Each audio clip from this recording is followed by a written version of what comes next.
I feel like it was going to move, Yeah. All right, good morning, everyone. Welcome to day 3 of our conference, Potholes to Possibilities. Thank you so much for joining us here today. I know it's been a long 2 days, but I hope you've had a really good time and learned a lot of different things in the sector. So today we're going to be talking about all things climate and disaster, but before we get started, I'd like to acknowledge that we're on the land of the Dja Wurrung people, and I'd like to pay my respects to elders past and present. I'd like to acknowledge that sovereignty was never ceded. This land was and will always be Aboriginal land. And that it was a really disappointing result with the referendum, but we all have a responsibility to care for country and centre Aboriginal and Torres Strait Islander people in all of the work that we do, especially in relation to climate and disaster, because Aboriginal and Torres Strait Islander people have been caring for country for centuries before we've been here. With that, I'd like to introduce myself. So hi everyone, I'm Sneha. I use she, they pronouns, and I'm a young peer worker working on Futureproof. So Futureproof is a project that's coordinated by YACVIC and is actually funding today's stream. To talk a little bit about the project, Futureproof is a collective impact project which is led by YACVIC in response to the bushfires of 2019 and 2020. It brings together a range of partners, including 10 local councils, NGOs and ACCOs, as well as 2 local learning and employment networks and Victoria University. Youth workers and peer workers in each of these organisations are employed to support the creation of local youth advisory groups, leading locally led projects related to disaster recovery, preparedness and resilience. Futureproof also involves the qualification pathways of local young people to kickstart their careers in emergency management and community services. So, before we get started, I'm just going to go through a couple of housekeeping stuff, just so that we're all on the same page and we can keep it moving. So, I might ask to go to the next slide. So YACVIC is a child-safe organisation. So that means that we aim to ensure that all children and young people that come to our events or that we work with are free from harm as much as we can do that.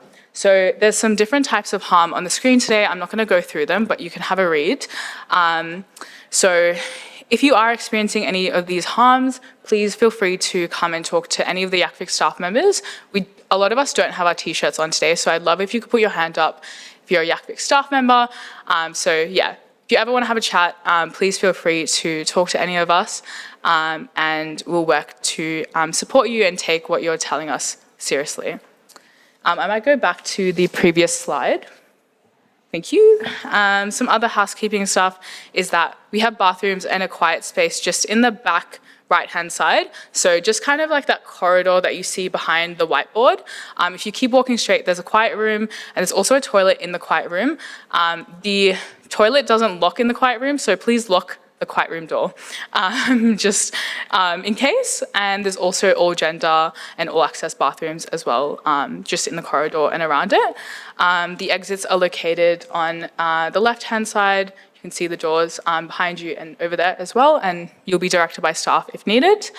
We'll be talking all things like climate and disaster, and I want to acknowledge that that might be a little bit triggering for some people just based on your lived experience and also just working in this space. So we really ask that you take care of yourself today, whatever that looks like. So please feel free to use a quiet room or step outside if you like to, and do what you need to do, and there's no judgment, of course. Also, given the conference has been going on for 2 days, we know that this is like a really big time commitment from everyone here. So, and we know that you have really big, fruitful working lives. So if you do have to work on other things today, we really ask that you step out of the room to do that so that we can remain present to all of our amazing speakers that are here today. So, to get into our fabulous line of speakers and panelists this morning, who I'll introduce shortly, I'd like to just note that unfortunately, Bronnie McIntosh couldn't be here with us today. But I'm going to start by introducing some of our keynotes. So we'll start off with Phoebe Quinn and April Harrison on their awesome Climate Change Superpowers, a strengths-based website for children and young people. This will be followed by Amanda Lamont talking to women in emergencies for climate action, a sustainable future for all, and followed by Goldie Pergl and Jen Clement from CFA talking to the Cadet Pilot Project.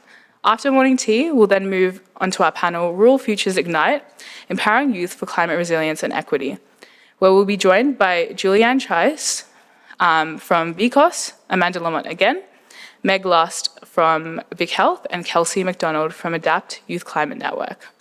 Following this panel, we'll have all of our fabulous people from Consent, the Consent stream, to rejoin us for a final session around poster presentations around the changing landscape of consent.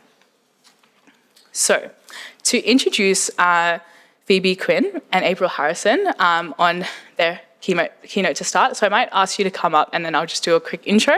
So Phoebe is a research fellow at the University of Melbourne School of Population and Global Health, where her work includes research and knowledge translation relating to disaster recovery and resilience, community wellbeing and social justice.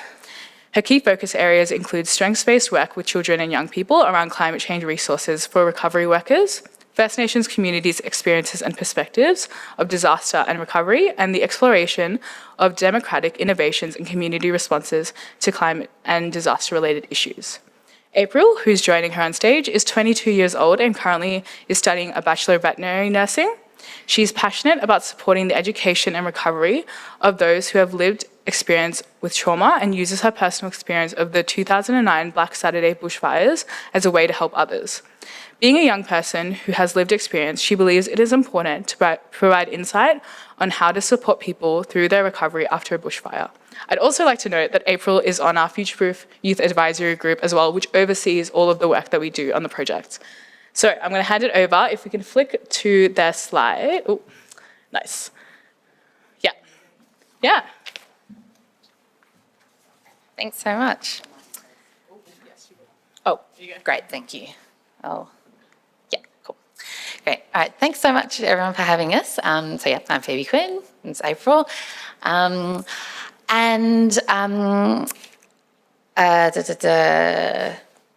okay, I'll go on to here. So I'd like to start also by acknowledging that we're on the unceded lands of the Dja Dja Wurrung people and pay my deep respects to their elders, past and present, and also to really acknowledge the incredibly important role that Indigenous young people play in the climate space and the real leadership that we're seeing, which is just, so incredible.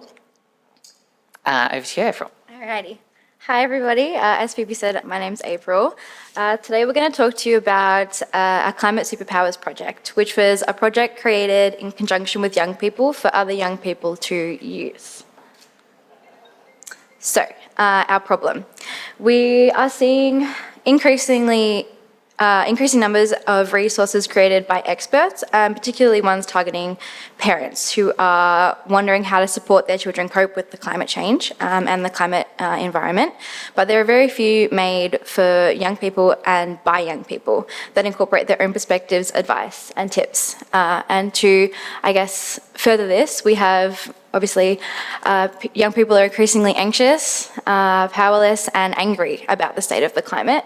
They're among the most affected, and the challenge, I guess, is making adults listen. And as I said before, we have not many resources. So our aim was to support young people in sharing their ideas, wisdom, stories, and creativity in dealing with climate change. We also wanted to connect young people with each other and those who are engaged in this issue with both each other and researchers in the space. Thank you. So broadly, the approach that we took to this was applying a participatory approach to working with young people and a strengths-based framework, which I'll talk more about in a minute, to co-develop a resource with and for children and young people in Victoria, although the idea was obviously that it would have relevance to young people elsewhere as well. So the process that we used was essentially we had these 5 workshops in 2022, and that involved 31 children and young people as co-designers, and they were aged between 12 and 25 years old. And there was also an opportunity for another 50 or so young people to share their ideas through a forum that was organised actually through the Youth Advisory Committee in the Maribyrnong City Council area. And in all of those processes, the focus was really firstly on discussing and hearing from young people about what the strengths and resources that children and young people have that they can draw on in the context of navigating the challenges around climate change, and also discussing what what this sort of resource should look like. We had the very vague idea of that it should be a strengths-based resource around climate change, but what should the format be? What should the content be? So in terms of the design of that resource, there were 7 key principles that really emerged from those discussions. One was that the resource should be sustainable, and so that turned out meaning that it should be an online resource rather than physical. And in the end, we were able to make it so that the website that it turned out to be was hosted in a sustainable server, renewable energy powered. Definitely that it should be empowering, so really making young people feel capable of making a difference and giving them also ideas for sort of tangible action that they could take. It was really important to the young people that were involved that it should be inclusive of as many young people as possible in terms of experiences, interests, strengths. Definitely that it should be focused on young people and tailored to young people and developed through a participatory approach, not only in the original development of the resource, but also as an ongoing thing, even after the resource was launched. There should be sort of continued involvement of young people. It should be transparent in terms of how it came about, like how it was funded, etc. And also that it was really important that it be engaging. So, clear language as much as possible, engaging visuals and interactive elements came through as really important. And so we heard also a lot about the strengths and resources that young people have in this context. And that was often through stories that the co-designers shared about their personal experiences, but also the experiences of their friends and their siblings, and also young people in sort of the public eye. Greta Thunberg came up a lot. So in the end, the resource is structured around these 7 superpowers. So we've got human, social, natural, political, built, cultural, and financial. And so we use that to kind of structure the resource. And this was originally inspired actually by a framework called the Community Capitals Framework, which comes from the community development space. And so when I say we, I'm referring to sort of me and my colleague Kati Marinkovic, who we work together in sort of disaster-related research and climate-related research. And we'd previously used that framework in developing some resources for disaster recovery. And we found it to be quite a useful sort of strengths-based and holistic way of looking at things. And so we were wondering, would that be potentially a useful to apply in this context? So we put that to the young co-designers in the workshops. And basically we heard that, yes, they did think that it was a useful way of looking at things, but the capitals term definitely didn't resonate, which was not surprising. And so that's where it got sort of transformed into this idea of superpowers. Oh, that was the Recovery Capitals previous project that I just mentioned. The artwork and the web design were really important parts of the process as well. And the way that this actually came about was my colleague Kati and I, we went away and we found sort of a short list of 8 possible artists that we thought might be suitable, and we took that to one of the workshops for the young co-designers to choose from, and they selected this artist whose work you've been seeing in these slides. Her name is Abigail Tuhuong Nguyen, and she's, as you can tell, a brilliant artist. She's a young person herself as well. And that was such an integral part of the process, the sort of back and forth between what the co-designers have been saying during the workshops and her visual interpretations. Over to you, April. Alrighty.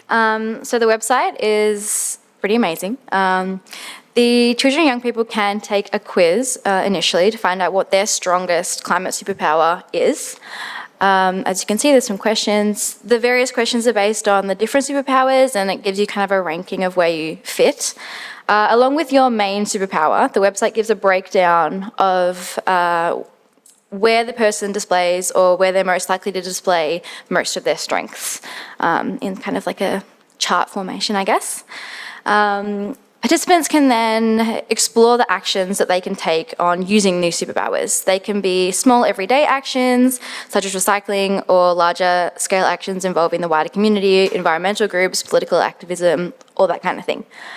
So it's pretty cool. It gives young people a lot of ideas, I guess, where they might feel lost or just not really sure what to do or where to take their actions or their involvement further.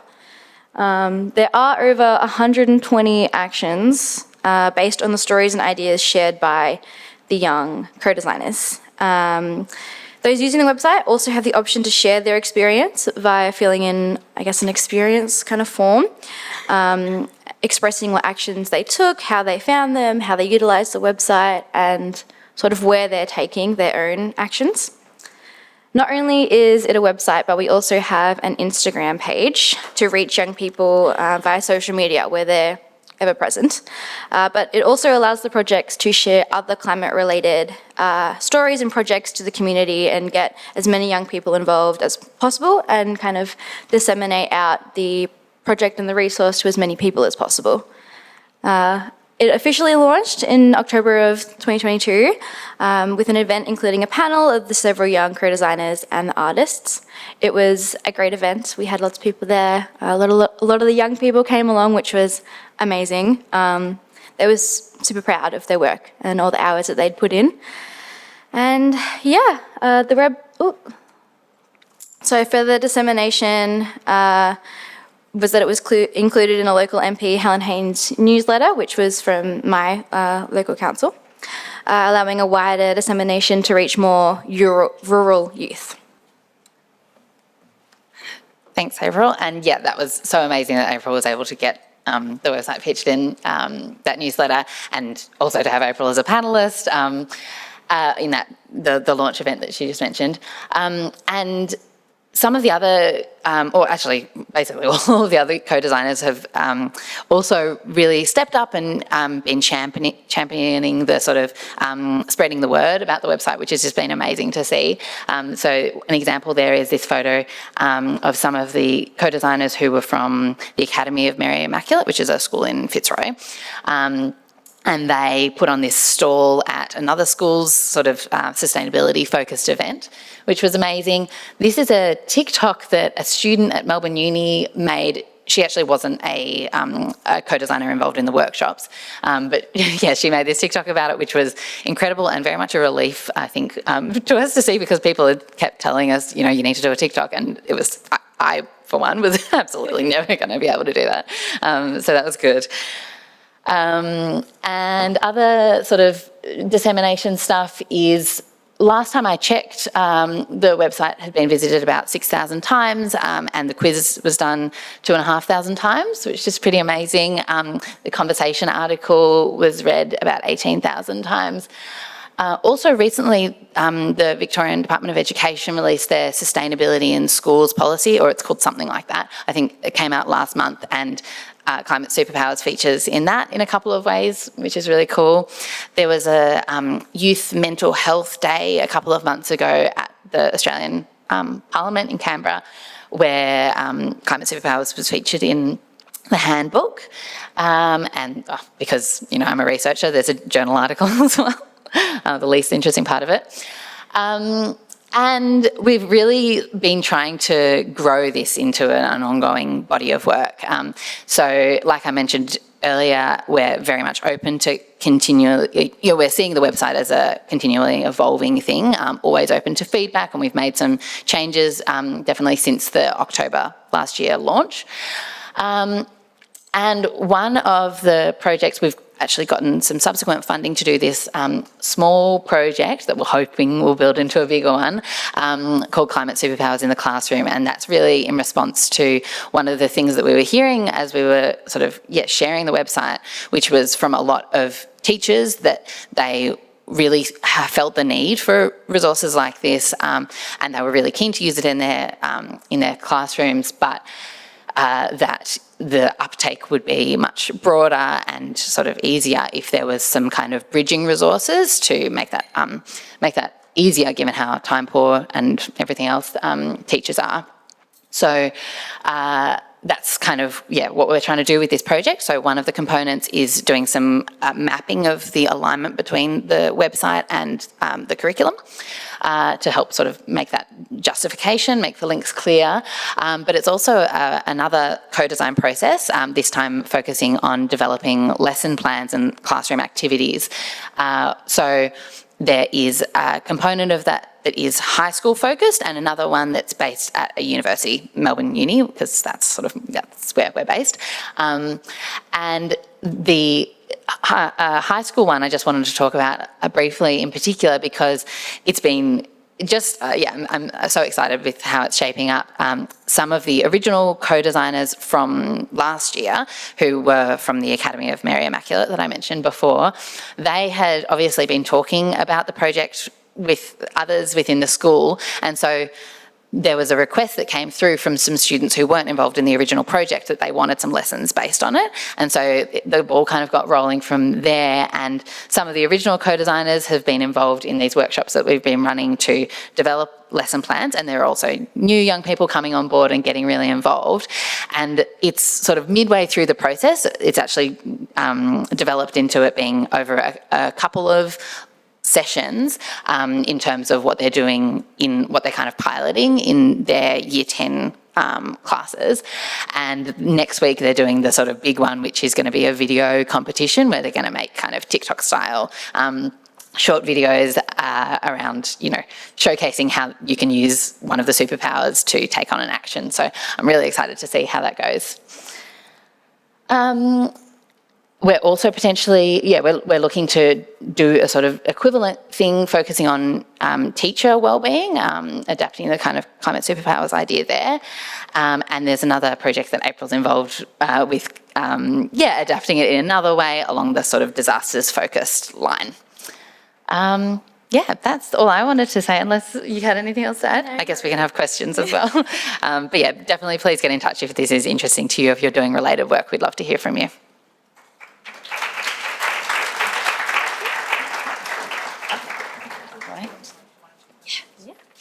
We have time for like 1 or 2 questions if anyone had any. I can grab the mic.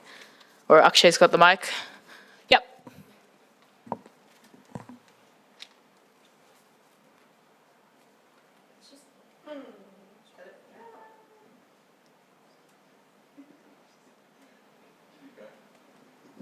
There's not. Oh yeah, great. I'd just love to know the resourcing to put it together. So was it just the two of you? Was there a broader team? I mean, it's amazing. I love it. But just love to know what was behind it. Yeah, so there was a broader team. I think we had like an advisory group as well that sort of oversaw it, didn't we? Yeah. And Kati. And then one of our colleagues, Kati, was essential in this. Unfortunately, she couldn't be here today. Otherwise, she would have been here. The three of us kind of spearheaded. Kind of mainly. And then we had kind of background people, as always, that it wouldn't have been able to be completed without. So and in terms of funding, we got a small grant from within Melbourne Uni, the Melbourne Climate Futures part of Melbourne Uni. So it was a sort of seed funded project, and that was really having the cash to be able to pay the artist well, pay a web developer, that it would have been a very different outcome if we didn't have that. So,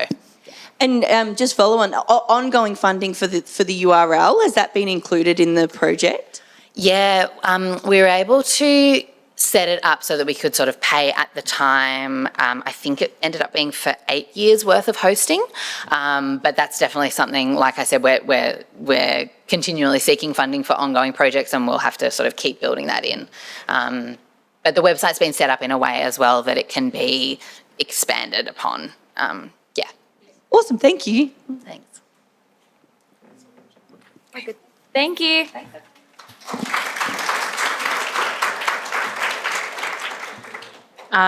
It's really great to see, I think, the website dissemination and stuff. I thought that was really cool to see how far it's going and all of the next steps. So super keen to see how it transforms in the future, and hopefully we'll have you back again and we'll hear more about all the awesome work that you're doing. I'm going to move on to the next keynote by Amanda Lamont. I would love if Amanda could join us on stage. So Amanda's going to be talking to Women in Emergencies of Climate Action, a Sustainable Future for All. Just wait until she gets on here. So Amanda has 25 years of experience in Australia and internationally in roles spanning executive leadership, corporate partnerships, international humanitarian and community development, disaster management and climate action. Most recently, she was a director at the Australian Institute of Disaster Resilience and Climate Action, Australian Institute of Disaster Resilience and Climate Action and Disaster Resilience Advisor at Zoos Victoria. She has held senior roles in government, INGOs, non-for-profits, and corporate enterprises. She's also co-founder of the Australasian Women in Emergencies Network.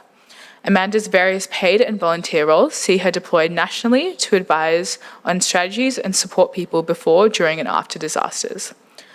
On the front line of an escalating disaster landscape and biodiversity crisis exacerbated by climate change, Amanda's professional and personal experiences have led her to establish nature-based resilience, acting as an environmental advocate in disaster planning and igniting a movement in reconnection to nature to build collective human and ecological resilience.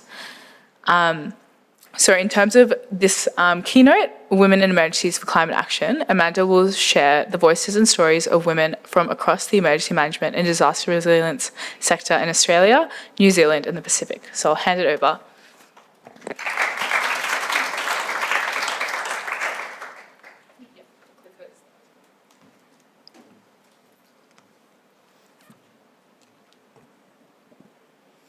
Thank you very much. My name is Amanda, and I use she, her pronouns. And an interesting fact, which is COVID related, for those of you that might not be able to see me so well, I met a lot of people online during COVID who I'd never met in person before. And when I did get the chance to meet them in person after we were released, two things were commonly said to me, and that was, wow, you're really short. And the second thing was, oh, you're not wearing your glasses. So yeah, in person, when I'm talking to crowds, I don't wear glasses, but I am short. So for those that can't see me well, that's what I look like. I would also like to acknowledge and pay deep respects to the Dja Dja Wurrung, the traditional custodians of this land.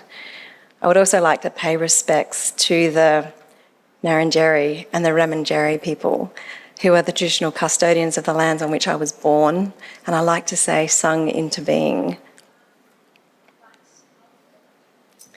This is in Victor Harbor in South Australia, and I am truly grateful to have been born and have natural and human ancestors from such a beautiful place.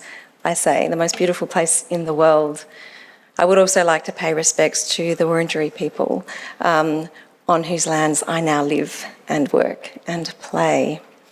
Thank you very much for that intro. These are some of, if you can see the screen, these are some of the things that I like to think about beyond the professional bio. The fact that I'm wondering and wandering, but not lost. I've had a pretty extensive and broad career that has led me to the emergency management sector, which absolutely had no choice but to lead me into the climate action sector because the two are so inherently linked. And in working in those two sectors, I naturally found my way to the feminine, the women, the maternal in people and in nature. And I'm so delighted that I've actually been able to find a place that I can bring all of those experiences, knowledges and passions together in one place. And I'll talk to you a bit about all of those things today.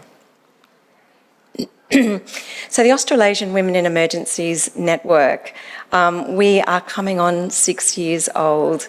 A group of us attended an International Women's Day event run by the United Nations Women in Melbourne in 2018.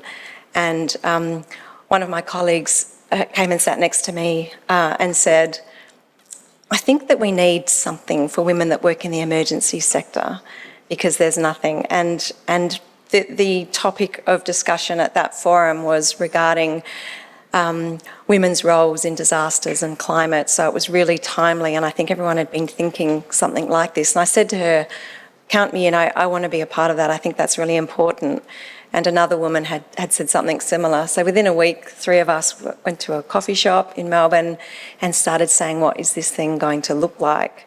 We had some ideas. We felt there was a need, but we thought we would reach out to 200 of our closest friends around Australia and see what they thought.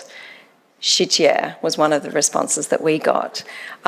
This is needed. Why don't we already have something that represents the important role that women play in emergencies and disasters?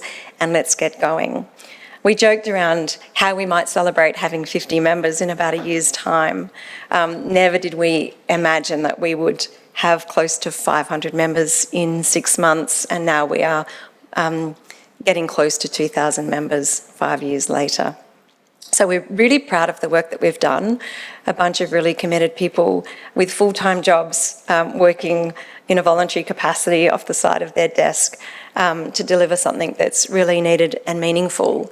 And why we thought this is meaningful, we often talk about the emergency sector as being really male-dominated.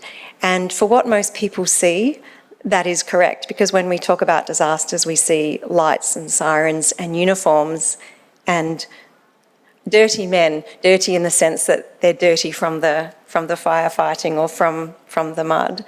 And what we wanted to say is women do these things too. So we wanted to celebrate and promote and recognise and support the important role that women play in emergencies alongside men and say, and what I say is #us2. I often get asked, what is it that women do better than men? And I say that's not the question. What we're saying is we do these things too. But extending from that about the role that women play in emergencies, often there is a blindness and a lack of recognition to all of the parts of emergencies that happen before and after the lights and sirens and the things that you see on the news and in social media. And really interestingly, women traditionally play significant, important, life-saving roles in preparedness and recovery in a disaster context. And I like to tell the story of a woman in the late 1950s in the Adelaide Hills. There were some major bushfires and all the men went out on the fire trucks to fight those fires. There was a huge loss of environment and there were loss of lives and homes as well. There was one woman who was back at the house with her 4 children, all under 10, as the fires approached and her husband was out fighting the fires. So she grabbed the 4 children and jumped in the dam and the fire went across the top. Now, you won't read about that story anywhere. She saved 5 lives that day, but not recognised. And she would say she just did what came very naturally and instinctively to her. The reason why I know this story, even though it wasn't written anywhere, is because that woman is my grandmother and one of those children is my father. So I have a really personal reflection and experience about the extensive role that people play in emergencies and disasters, saving lives that we don't see or hear about. So one of the reasons for this network was to recognise and promote the extensive range of roles that women play in emergencies and disasters and to support and encourage others to see that. Now, I fully appreciate and acknowledge the binary nature of the words that I'm using when I talk about women and men. Our network is open to anyone who wants to support the important role that women play in emergencies, and we have an extensive allies network who come along and support us as well. So we're challenged by the binary nature of the words that we use, but please be patient and bear with us and talk to us about how you think we can support and improve a more inclusive terminology. Last year, I decided that when we talk about this, the distinct roles that the feminine qualities that bring to a disaster and emergency landscape, that we asked our members about what skills and experiences do you bring to emergency and disaster management. I realised that a lot of the things that they talked about were exactly the skills that we need in a climate action conversation. These are things like leadership, decision-making, organisation, communication, relationship, enabling, knowledge sharing. So all of the skills that women said they bring to an emergency context are exactly the same skills that we needed to have in our conversations around climate change. So we set up the Women in Emergencies for Climate Action.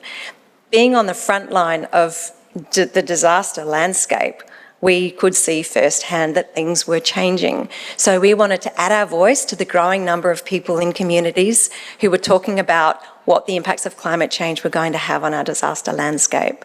So we meet regularly online because we are around Australia. And I didn't mention that we started as the Australian Women in Emergencies Network, but the Kiwis knocked on the door and said, hey, what about us?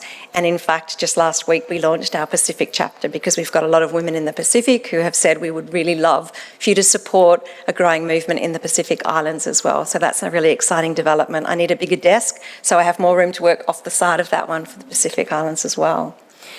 So we are providing a strong voice to say that we, as women who work in this space, see the important need to take action against climate change because we don't have the capacity and the skills and the capability and the resources to continue to work as hard as we do in that context, and we are concerned. So for those of you, you've probably seen this a lot, but this is actually an image from the 1970s. It was taken from NASA. It was the first photograph that was taken of the planet in its and it sort of changed the national dialogue around this is our home, this is our planet, this is where we live, and people started thinking about the collectiveness, that globality of how we live, that we're earthlings, we live on this place, we should be looking after it. And now in the climate crisis, and you may have seen that comment by Antonio Guterres, the UN Secretary General, talking about we're on a highway to hell and our foot is firmly on the accelerator. We need to do something now. I do want to talk in a hopeful lens, but it's important for us to really, I think, look at this image and think this is where we live. As custodians, we have a responsibility to protect the place that we and to understand our role within that. So I have a particular focus after spending most of my career in emergencies looking at the people and human elements of disasters. In the last 3 or so years, I've shifted a focus to have a biodiversity and environmental lens. So the sorts of things that I'm looking at in climate change extending beyond the disaster landscape, and now looking at things like a heating marine environment, droughts on the land, lack of clean water, lack of any water at all, smoke, hazards and impacts on our threatened species and our wildlife and our animals and our natural spaces. And some of the quotes there, these are from some of our members in the Women in Emergencies for Climate Action group. I'm not a climate scientist, but an emergency manager. What I do know that is in my 40 years of experience, the hits are getting bigger and more frequent. And the other one, climate change is increasingly part and parcel of disaster risk management conversations. That's actually, dare I say, it's quite new. I was working on a strategy and policy for the emergency sector nationally around climate adaptation and mitigation. And in 2019, when I was working on that project on behalf of all emergency service agencies in Australia, I struggled to find common ground.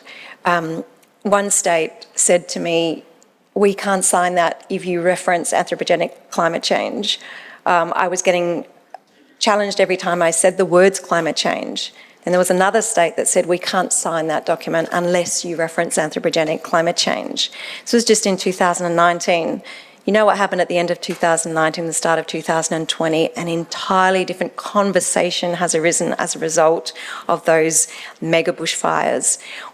Now in the disaster landscape, we talk about climate change all the time. It used to be taboo. Don't ask the question about climate change when we're in a disaster context, but I am really grateful now that we have got people that are coming around the table talking about climate change in a disaster context, because we have to. It is driving more frequent, severe, extreme, compounding, complex and cascading disasters. I've said that once or twice before. So we used to talk about the rhetoric of climate change, and we used to talk about it as something happening out there, over there, somewhere else. We no longer have to do that. We just look outside the window, and I've just got some images here.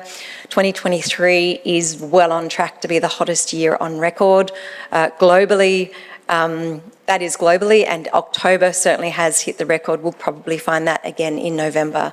So what we're seeing outside is heat stress and heat events that are actually driving extreme weather events as well. What distresses me about that diagram on the right is that you see those red lines that indicate a change and shift and heating up of the planet. Those red lines started 30 years ago. 4 years ago, I wasn't allowed to have the conversation that I'm having today. So we're lagging. What I'm hopeful about is these statistics that have been delivered in the Climate of the Nation report 2023. The percentages there represent people's changing attitudes towards climate change, climate science, and the impact that it's having on their lives. So we are getting people's attention, and people are now actually realising the impacts this is having both on their personal lives directly and indirectly, and for those of us that work in emergencies, how that is changing the disaster landscape. So this is just a slide that represents what I said before about the special skills, the unique feminine skills bringing to the emergency landscape are absolutely those that we need to bring to climate change conversations as well. So I have a feeling that I am talking to a room full of well-educated, very knowledgeable, extremely intelligent, and passionate and committed people. So I probably am telling you a lot of things you already know, particularly about the gender lens of climate change, and that climate change is not equally affecting everybody, and there is a gender perspective. So women and girls are impacted differently and more adversely as a result of climate change. These are through things like access to education, sexual health, livelihoods, safety. So through different countries, different cultures, different experiences and different exposures, we need to understand that without addressing gender equality, we will not be adequately addressing the impacts of climate change.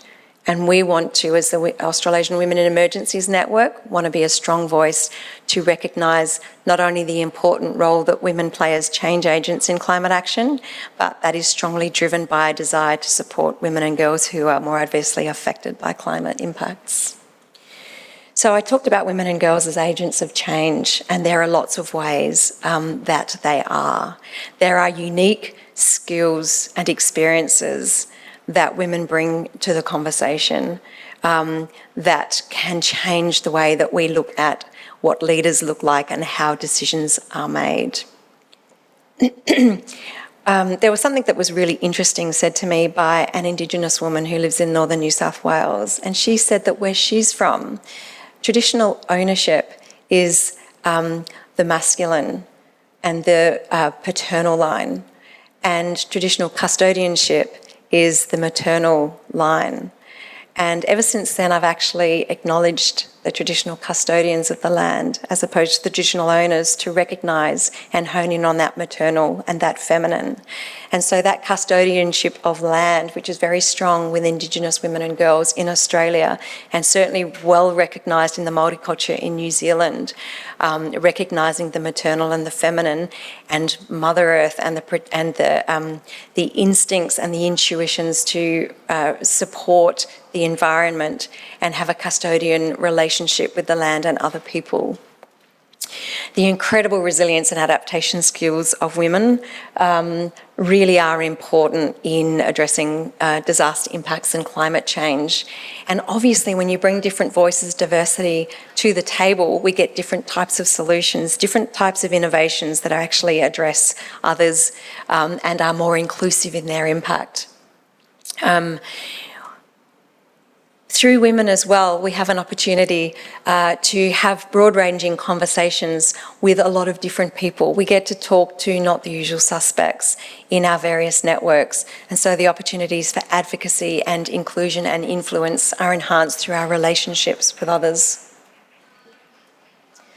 So the call to action is to ensure that there is strong education for women and girls in climate literacy to understand the science and to understand superpowers and to understand what we can actually do as individuals, as part of our households, communities, and as part of our regional areas. To actually understand that we need gender-responsive climate action and disaster resilience strategies, and to ensure resourcing and funding at all levels, to make sure that the resourcing and funding goes to where it's needed, which is what I say is at a very local level. So some of the challenges, then this is the voices of our members in the Women in Emergencies for Climate Action. People talk about challenges. I don't like to talk about challenge because every single challenge, I think, is an opportunity just waiting to be explored or climbed or combated. So one of the problems that they say in talking about climate change in their context, and say this is their role in emergency management, whatever that might be, is that regarding a popularity contest, it's not popular to talk about climate change. So a lot of people stay silent and quiet in their jobs, whether that's paid or career, because they don't want to be that person in the room that is not popular, ostracised and alienated. And this was seen as a real challenge for them. Later. Let's do that later. We haven't got time to do that right now. This is something that's coming later. Well, that's not. The climate change is here now and it's impacting our disaster landscape right now. Another new worst case scenario, the problem because we're not addressing the impacts is that we're actually having to do a lot of running in the instant and consider what new scenarios look like as they are happening without doing the proper planning. Getting labelled as greenies is a real challenge for some people. The gigantic elephant in the room, often in disaster context, we're not talking about climate change as much and how that impacts on our organisations. One of the challenges that women face in their male-dominated organisations, like some emergency agencies, is that they are fearful to interrupt the command and control structures and to bring their voice and their special superpowers and skills to the conversation. They get told, don't bother me now, I'm busy with other things, not realising this, highway to hell, take a foot on the accelerator. I talked about being very local. A million little things, I believe, are going to make a big difference, but people are focusing on the one big thing, not enough on the million little things. And that old classic, we've always done it this way. COP28 is coming up next week in the United Arab Emirates. There is still an underrepresentation of women at these national and global forums, and that needs to change to bring the diversity of conversation. Very quickly on biodiversity, I know I've probably only got a minute to go, but I said that I was passionate about this. I don't know if you've seen this slide before, but we thought COVID was bad, wash your hands and everything's going to be okay. And on the back of that was coming this financial crisis and overcoming on the top of that, the climate crisis and climate anxiety. Well, what we are now realising and seeing and really launched from those 2019 and 20 fires was the incredibly dramatic and significant impact on biodiversity, to the point that we don't even know what we lost in those fires, and we don't know the impact of that loss on our lives and our environment.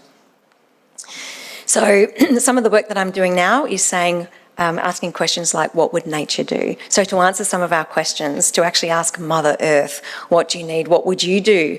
What is your approach to building resilience and adaptive capacity? So what would a nature-based climate action and disaster management approach look like? Let's ask those questions. How can we use nature to support us? And what is our role in supporting nature?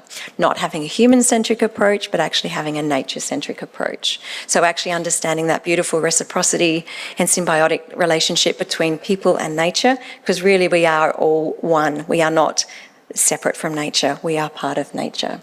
So just some things that I really wish. I really wish that we started thinking about now. I've changed that from future thinking. We no longer have the luxury of future thinking, it's now thinking. Meaningful diversity and inclusion in decisions and benefits, understanding and protecting what we value, and that is beyond the economic and financial. Expanding and nurturing relationships, strengthening local voice and resourcing. Inclusive participation in decision and benefits. Shared responsibility, that's collective actions for collective outcomes. Acting on climate science, understanding and knowing what we hear, and transitioning in a climate-safe and gender-equitable way. Listening and learning from the knowledge and experience of our First Nations people and our elders. considering the intergenerational impacts of climate change, considering holistic health and well-being, not just the direct impacts of the things that we're experiencing, looking at a systemic approach to planning and understanding the role we play in systems, knowing that knowledge is power and knowledge should be shared and freely available to everybody so they can make decisions for their own agency and capacity. Education, education, education, and all of our role to inspire hearts and minds. So continue to believe, continue to trust, and continue, and curiosity, sorry, my 3 things that I love: belief, curiosity, and trust. I said this the other day, be yourself more with skill. This is going to enable you to have good conversations in a disaster and climate context. And don't forget, some people are so poor, all they have is money. And think about what that means. Thank you. Sorry, I went over. Thanks, Amanda. I think there's so many things that we can take away from your... No, there isn't. I think there's so many awesome things that we can take away from your presentation, but I think one thing that's in the back of my mind is kind of the structural kind of gender inequity things that exist, but also on a personal level, like the way that you change yourself to fit into a certain space. Because I think, I'm not sure about all of the stakeholders in the room and your scope of influence, but that's definitely something that I could definitely think about and take forward as well, on top of everything. I'm going to introduce our last keynote speaker before our morning tea break. Speakers. So it's Goldie Pergl and Jen Clement from the CFA, Country Fire Authority. If you're not familiar, I'll get you to join us on stage. So Goldie works currently for the CFA as one of the volunteer program coordinators in the youth and young adults team. She has more than a decade's worth of experience in the non-for-profit sector, drawing from both the tertiary education and emergency management sectors. She has a genuine enjoyment of seeing what good volunteering practice can do and brings that passion to her work with young people. As part of her work with the CFA, Goldie supports the Young Adults Advisory Committee, ensuring that youth voice is heard at senior leadership levels, as well as coordinating the Youth Pathways project, which is mapping out the volunteer journey for 11 to 24-year-olds in the CFA. Goldie is also a member of the Victorian State Emergency Service, or VicSES, and loves cheese. Fair. Jen currently works for the CFA, heading up their youth and young adults team as the volunteer programs leader. Her experience in the youth sector spans over 30 years, and it includes working in education and arts management. Arts management and program design is a key focus for her work. While working with the Salvation Army's youth unit in the UK, she worked with local delivery partners to develop many programs, for example, youth mentoring and leadership development programs. She's passionate about the development of young people and equipping them with the skills to make the most of the opportunities and pathways in their lives. Jen's work at the CFA has seen her lead the design and delivery of the Cadet Pilot Project, which they'll be talking about today, focusing on transitioning young 16 and 17-year-old members of the CFA to senior membership and to provide them with the support, training and skills needed to stay connected. This successful project is now a standard program offering for this age group at the CFA, and Jen continues to lead her team in co-designing more initiatives to support and develop their younger members. I'll get you to come over, and there's a little, yeah.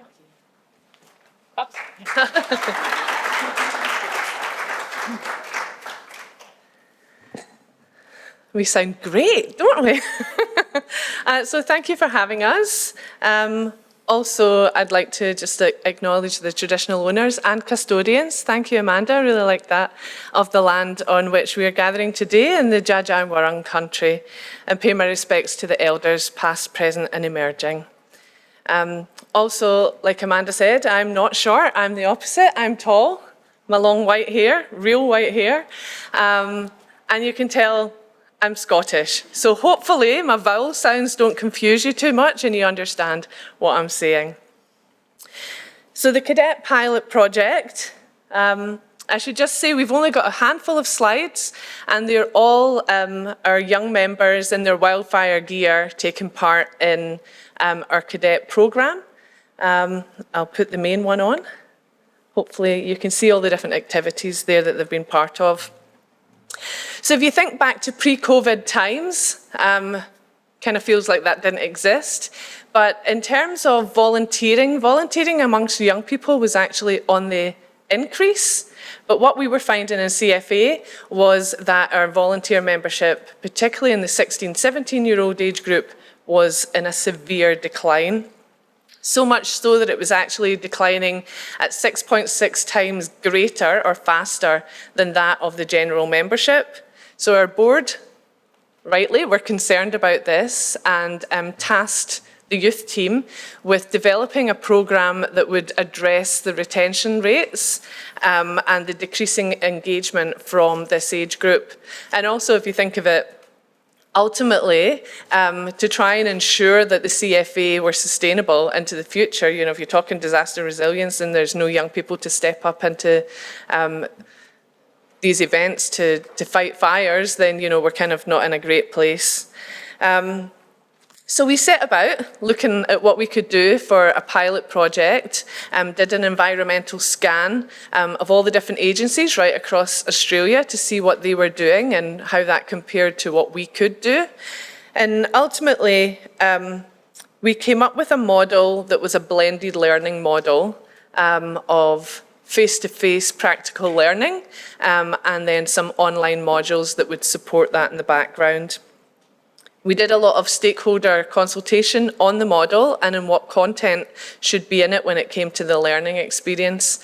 Our main stakeholders were our young people, our young members, rightly so, who helped us identify the key learning areas that we would work on. But an organisation like CFA, we have to go wider and talk to some people higher up the chain and see what was necessary. So ultimately, we came up with a project idea that would take place across 12 months. We would cover 2 school semesters. We would have residential or camps, 1 in each semester. We would have some online modules, and at a brigade level, they would be involved in local training. So we worked with subject matter interests to do some of those online modules, or to start doing some of those online modules. And then COVID came along and locked us all down in Melbourne for what felt like 10 years, but you know, a little less than that. But that really impacted plans that we had to deliver this programme because we were relying on the social aspect that we know young people like and not just doing online stuff. They have the opportunity to do that already. But it meant that we had to pivot, and then we had to pivot, and then we had to pivot. And at one point, it was purely going to be an online programme, but we knew that that was never going to like kind of cut the mustard, so to speak. But finally, we got out of lockdown, and we were able to plan residential camps, which we did. But it meant our 12 months had been cut down to 9 months, of which we could deliver in. But we went ahead and delivered between October 21 and June 22. We still had 2 camps, and we still had the online modules. So we actually did pretty well, all things considered. Right across the whole project, we had about 75 participants who came to the camps and did the online modules. And about 67% of those participants came from a rural setting rather than our urban setting, which you know is quite significant when you think of some of the other subjects that we're looking at these past few days. Just some notes on the actual courses that they did online. Wellbeing was like a big issue that came out as important for our young people. So we worked with our wellbeing team and we created 3 specific modules in this space. Mental Health Foundation for fireys or young fireys. Beyond the Uniform, that was about maintaining resilience and how to look after yourself in that way. And then Word Back, of how to have a mental health conversation. Often our young people are turning out to calls that, you know, they're exposed to trauma. We try to make sure that they're less exposed than some of the older people, but the reality is that they are. So helping them to have those mental health conversations and checking in after they've been to a call out and things like that. The other areas that the young people wanted to learn about were community engagement and comms and media, so we made some modules around that. But the main thing was practical learning. They wanted to get out, do the fire drills and fight the fires. So that's what we were doing when we had camps. We went to our training grounds. And the young people, you can see here, engaged in a bunch of fire drills, on a rotation, going round, so that they could learn the different things. Some of those rotations were going into a smoke-filled room with a thermal imaging camera and trying to, see what they could see. A gas pad 5-person fog attack, so you're in a crew of 5 moving step by step towards the fire with a nice kind of foggy hose. I'm sure there's a technical term, foggy hose. Yes. And also breathing apparatus. A lot of our rural young people wouldn't get to do breathing apparatus, or BA as we call it, because that's much more a kind of urban skill. But they got to try those on and see what it's like crawling about rooms and houses with, the tanks on your back and the mask on. And we did quite a few things through virtual reality as well. There's like a kind of crew leader simulation where they can take charge of a crew going out to an incident. At the camps, we also did other things. You can see that we're very team building, with the giant swing at the top and the canoes and mountain biking. So, came time to evaluate the project. We did that in many different ways, of speaking to people individually, surveys, focus groups. We did our own process review and after action review on the whole project as a youth team. So some of the insights that we got from it is that communication to young members can be challenging. That's probably more a learning for us as a CFA organisation with our current systems and how we get the right information to the right people. Our young members have competing time priorities, which is understandable. We all do in many ways, but one of the learnings was that we have to try and not overschedule for that particular 16, 17-year-old age group. Something that we thought would be a challenge was travel to camp. But we found out that that actually wasn't a challenge at all, that distance seemed to be quite irrelevant when it came to travelling to camp, and that was because our young people were so passionate about being there and taking part, and their parents were so excited to see that passion, that we had parents driving 5-6 hours to come and drop them off on a Friday. They would drive that back and then drive that again to come and pick them up on the Sunday to drive it back, and that was just mind-blowing to us, because we thought urban young people might find it more accessible, and we were prepared for that kind of challenge, but they showed us real great passion in that one. The other one is that passion beats demonstration. It's one thing to show somebody how things work and how they could be, and this is a pathway for you and you could do that, but to let them get in there and actually try it for themselves to see if this is what they want to do as a volunteer. That was just the feedback from the young people when it came to the training drills was just like they absolutely loved it. And is there anything else you would change or add? More VEMTech, that's the initials for the training ground, more training drills, more fire drills. That was kind of, if they could do that all day, every day, I'm sure they would get bored, but they reckon they wouldn't. And then the last insight is that there's an inconsistent approach to working with 16, 17-year-olds in CFA. We do have policy for this age group, but that kind of the interpretation and working out of that differs slightly from local brigade to local brigade, but Goldie will touch on that. Just wanted to give you some quotes from some of the young members who attended and took part in the pilot. I've never met anyone under 40 with a pager before. They were like, yes, somebody else has a pager. I've learned that people our age do CFA because a lot of them are isolated in their brigades, maybe the only person of their age group. I built my confidence and remembered why I joined. And then this one, this has been the best weekend of my life, which is beautiful and sad all at the same time. In the nicest way, like, yeah, okay. Put that down to my Scottishness.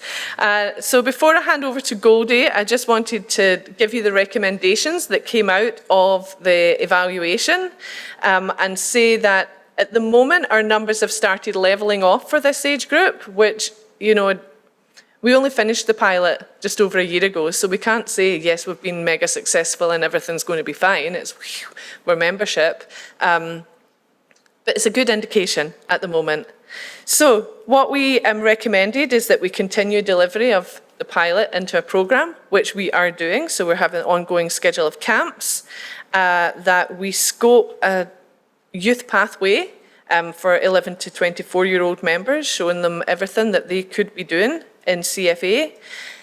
Also explore having a rank of cadet, because while we call them cadets, technically they're just 16, 17-year-old members, but to kind of define what that is.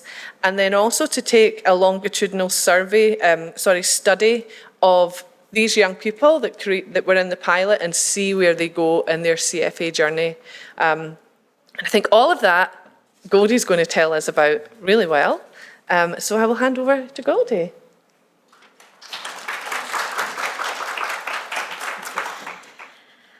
Thanks, Jen. Before I begin, I'd like to acknowledge this session takes place on Aboriginal land, Dja Dja Wurrung country. I'd like to pay my respects to elders past and present and to any Indigenous and Aboriginal people here today. My name is Goldie. I use she, her pronouns. I work for CFA in the youth and young adults team, and I'm really excited that my project is Youth Pathways. So you've just heard about cadets and I guess the wonderfulness of it, but we still have, I guess, that 16, 17-year-old problem. Just to be really clear, the 16 and 17-year-olds aren't the problem. The problem is that CFA has a really operational focus and a doctrine-driven environment, and that doesn't necessarily meet what a 16, 17-year-old wants. We also have the slight awkward fact that if you join at 16 and 17, you're most likely to stay more than 20 years in CFA, more so than any other age group. So this problem is also magnified by ideas amongst brigades, and these are really pervasive ideas amongst brigades. So we hear on a weekly, if not daily basis, our 16 and 17-year-olds, we don't really want them because they're going to come to us for a couple of years, they're going to go to university and we'll never see them again. Or sometimes we get, oh, we won't see them again until they're 35. I'm not sure what happens at 35 and why you suddenly decide to go back to your country town and join then. Maybe it's family related, but there's absolutely no data to support this. We also hear from some brigades that they couldn't roll out a truck without 16 and 17-year-olds, and that's equally as concerning, but once again, has no data to support it. So this, I guess, from cadets, we discovered that there was a huge discrepancy, larger than we thought, of how our 16 and 17-year-olds are being treated. So we heard from a really great young cohort that were saying, I feel empowered to be a part of CFA, I'm going on training courses, I'm turning out regularly, I'm part of a group of young people at my brigade that are really passionate about getting on a truck and, helping the community. But we also heard quotes like, I can't get on any courses, or I've never met anyone under 40 who carries a pager. We heard that a fair bit. And just, I guess, imagine being the only young person in a brigade under the age of 40 and not having anyone to talk to about the things you're going through as well. I mean, how appealing is that going to be to you? It's not. Even worse, and we heard a couple of these, is I'm not allowed into the station because I'm under 18 and they don't know what to do with me. So child safety has played a bit of, I guess, a part in that, and there's a big reluctance among some brigades to engage with anyone under the age of 18. Which is a shame. So to give a bit of context, CFA is split into different types of brigades. Broadly speaking, we have rural brigades and we have urban brigades. Urban brigades are in your regional centres or in metro areas, so places like Epping in the city, places like Warrnambool would be your urban brigades. Your rural brigades are those little tin shed ones that you see as you're driving through the countryside, and it might have a space for a truck and maybe a four-wheel drive, and that's it. And we have 1,500 brigades, and the vast majority of them are those rural ones. So 20 people, possibly less, one tin shed, that's your response. We found that, broadly speaking, our rural brigades were most likely to be on the edges of that spectrum of engagement with 16 and 17-year-olds. They were either going to be, we can't roll a truck without them, or we don't want anything to do with them because they're too difficult. We also find that our urban brigades are more likely to say, yes, we want to engage with this age group, but we also want to restrict what they're doing for their safety because we go to more traumatic incidents. They're more likely to be going to car crashes, They're more likely to be going to house fires, things like that, and they want to protect their young people. So it's a really, I guess, interesting space because our doctrine also is confusing. So we have doctrine that suggests that young people can go on strike teams away for days on end, and then we have operating notes that say that they absolutely can't. And anyone reading these things is going to be confused, and why would you even bother to engage if CFA can't get its doctrine correct? So, with all of this confusion, the success of the cadets, CFA has taken the step of dedicating a staff member, me, hello, in the youth team to work on a project to sort of combine all of these different parts, fix the doctrine, but also formalise the pathways both into CFA and within CFA, because I think once you get into CFA, we sort of forget you a little bit and hope that you are still there in 5 years, but we're not formalising those pathways specifically for young people. I think as well it's important to note that we have over 7,000 people under the age of 24 in CFA. It's quite a lot. We have 55,000 volunteers all up, but 7,000 under the age of 24. And on that, we also have members as young as 11. So we have 130 brigades with over 1,000 young members, and those 130 brigades are what we call junior brigades. And so they can have members aged between 11 and 15, and they do things like competitions, they do things like firefighting, they can go and play with live fire if that's what they want to do, but they also learn about sustainability of their brigade and they learn about community engagement. So our 16-year-olds, as soon as they hit 16, they're operational, they're senior members of a brigade, they're out there fighting a fire if that's what they want. We know that so many of our senior members joined at these ages, and we know that they sing the praises of not only the operational skills that they've gained during that time period, but the leadership and the team building and the communication skills, because they're really hard to get at that age, and being on a fire truck and commanding people and telling them where to go is often a really good way of getting those skills and seeing where they can take you. So, the Youth Pathways Project is looking at a myriad of options and a million different ways of doing them to engage our young people. My first step was to do an environmental scan. So we've talked to every state and territory in Victoria about what they're doing with 16 and 17-year-olds. Broadly across the spectrum, 16 and 17-year-olds are facing increased restrictions on what they can do in the fire and rescue space as awareness of young people's response to traumatic incidents and potentially traumatic incidents grows. We have some fire agencies in Australia who are saying anyone under the age of 18 is no longer our problem and we won't want to engage with them into the future. We at CFA don't believe that that is a good option, and we think that it's a real shame because you're losing passionate people, but you're also cutting out a bunch of your future capability. We're also commencing some work alongside existing CFA initiatives. So part of my role is to look after the Young Adults Advisory Group. That's an advisory group of young people aged under 30. CFA for some reason defines young people as aged under 30, not 24. I think it's just a reflection of our ageing brigades. But they report straight to the CEO and the chief, and they meet every 8 weeks and they run that meeting. So the young people, they come up with the topics they would like to talk about, they raise things, they can have their own projects. It's actually quite empowering to watch because it's quite a new space for CFA. We also have a youth advisory every 2 years, and that's, I guess, in recognition that young people don't want to sit on teams for hours on end, especially 11-year-olds. So we do that every couple of years at our state championships. We also have district youth reference groups, and they're more of a grassroots movement of our young people in each district. They're able to talk together, they can go and run events, they can have training days, and that's self-run as well, and they will have a staff member to support them. We'll also be obviously continuing our cadet program, which is exciting and one of the best weekends as a staff member you get to go on. In terms of the pathways, we're also looking at a partnership with La Trobe University and their Aspire program, which enables young people to get into university a little bit easier if they have community involvement. We're connecting with YACVIC, thanks Carla, and also looking at a longitudinal study, and this is the thing that really excites me. So we have no data. There's no data out there on what happens to a young person and their journey throughout the EM space. Wouldn't it be great to have that? So if we look at over a 10-year period, what happens to a young person? They join CFA, then they go to uni, and maybe they're they drop off a little bit. Do they then join SES? Do they go to Life Saving Victoria? Are they still volunteering? We don't know, and there's no research in Australia to back this up.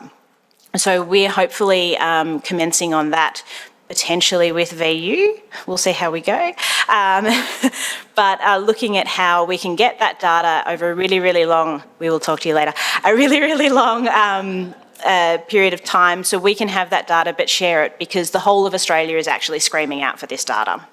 We're also scoping training options both within and outside the educational system. So within CFA, having youth-specific training sessions. So when you are going to train in something like chainsaw, as a young person, you probably don't want 78 older, usually male people telling you how to do things. Being on a training course with only young people and all chainsawing together is a really good way of gaining that engagement. We've done that with women's groups quite effectively, and it's something that we're hoping to roll over into that youth space. We're also looking at leadership training options both within and outside of CFA. We recognise that our young people are all leaders, and we need to be able to, I guess, increase their capacity to do that. We're also going to create a working group with young people to help steer this project. At this point in time, I'm just gathering all the data, and from there we'll go on to talk to them about what they want. I guess, finally, I just wanted to say the passion of young people in CFA is truly incredible. My first ever junior brigade visit was in COVID, so it was on Teams, and it included one young person who said, unprompted, completely, CFA was the first place that they found their people. A 13-year-old came across with that. So we saw in cadet camps the absolute passion of young people to support their brigade, their community and each other, and their willingness, or fairly die-hard planning in some cases, to remain connected to their brigade and connected to their community, even if they weren't there. They want to support their brigade, their community and the CFA operationally. They want to help by being in the BMT, their brigade management team, for those not in acronym world. Young people really need to be included in disaster response because they're already a part of the response. CFA, doctrine-wise, doesn't identify that yet, but we're hoping to build towards that. To ignore and to not include this cohort is to not think about, this cohort, my notes are, is a huge mistake from both a social cohesion perspective and inclusion perspective. And I think the only way that we're getting this message through to CFA is saying that it's also an operational capability perspective, because we need firefighters. The climate is warming. We're going to need firefighters into the future. And by engaging with young people, we're able to increase, I guess, the pool of people who can respond at times like this. We're really, really excited that we're starting to realise that we need to be providing an inclusive, interesting and valuable experience to our young people so we can be relevant and also operational into the future.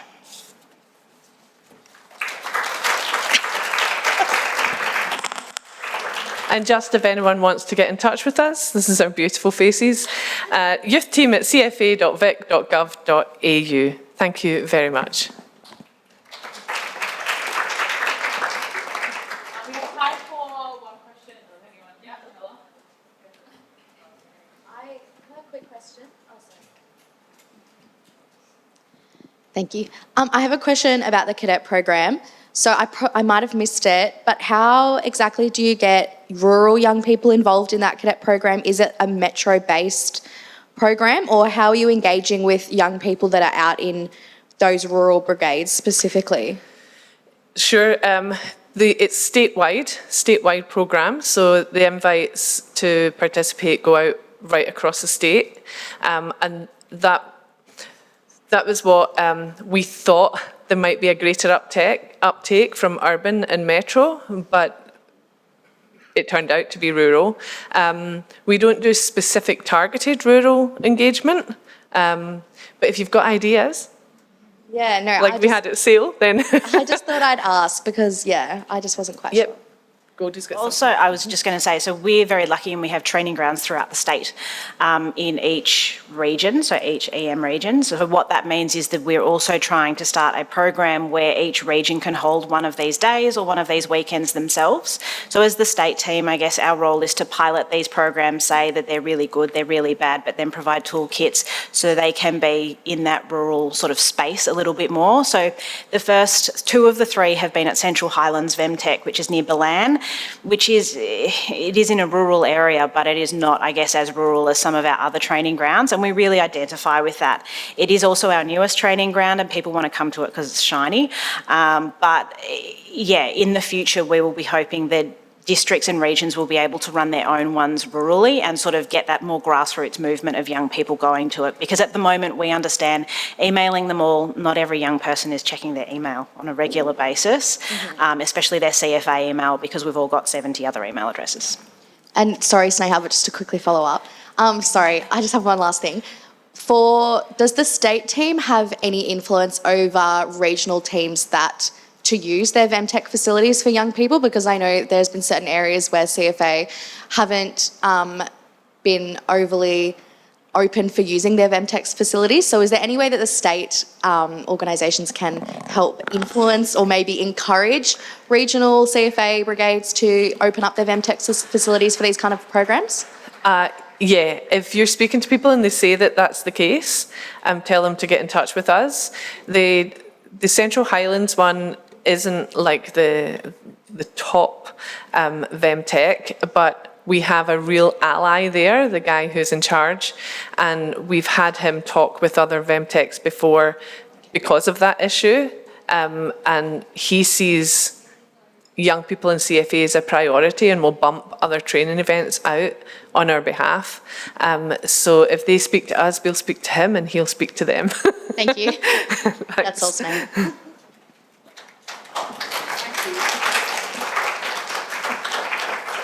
Thanks, Jen and Goldie. We don't have time for any more questions, but you can catch them in the break, which we're going to be moving into. So there's some yummy food just behind you. There's also some dietary requirement food stuff. Awesome. It smells really good. I feel like everyone can smell it right now. I'm really excited. So yeah, there's some dietary stuff over there as well. Just want to make a note as we go into the break that Brett from Victoria University is here, and YACVIC and VU are working towards a Centre of Excellence, and Brett will be here to do some interviews if you're interested in it, so talk to her if you want more info, but she might also be around to talk about it or in the future. But otherwise, we'll see you at 11 o'clock. All right, everyone, we are gonna get started on the rest of the session, which is going to be an awesome panel and some more awesome people joining us on stage. So welcome back. I hope you've had a great break. So we're going to kick off with a panel called Rural Futures Ignite, Empowering Youth for Climate Resilience and Equity. And we'll be joined by some awesome people on stage. So I'm going to ask them to come up and take a seat, and then we'll get into the awesome panel. So can I ask Julianne Tice from VCOSS, Amanda Lamont, who we met earlier, Meg Lust and Kelsey Macdonald to join us. So take a seat wherever you'd like. Yeah, on the couch. I think it's really comfy. So wherever you'd like to sit. And we'll get on here. Cool. Awesome. Help yourself to some water if you need it. Cool.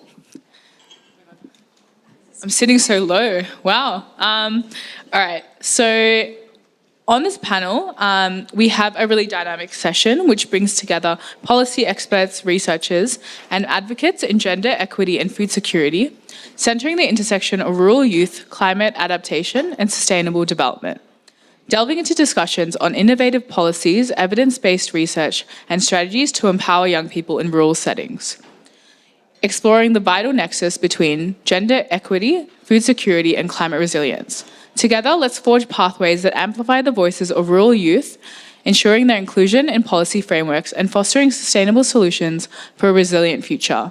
Join us in discussing a more equitable and climate resilient landscape for the next generation. So what we're going to do is we're going to have some of our awesome panelists talk a little bit to the panel theme, and then we'll have some questions towards the end of the panel. Sound good? Everyone ready? Cool. All right, we're going to start off with Julianne Tice from VCOSS.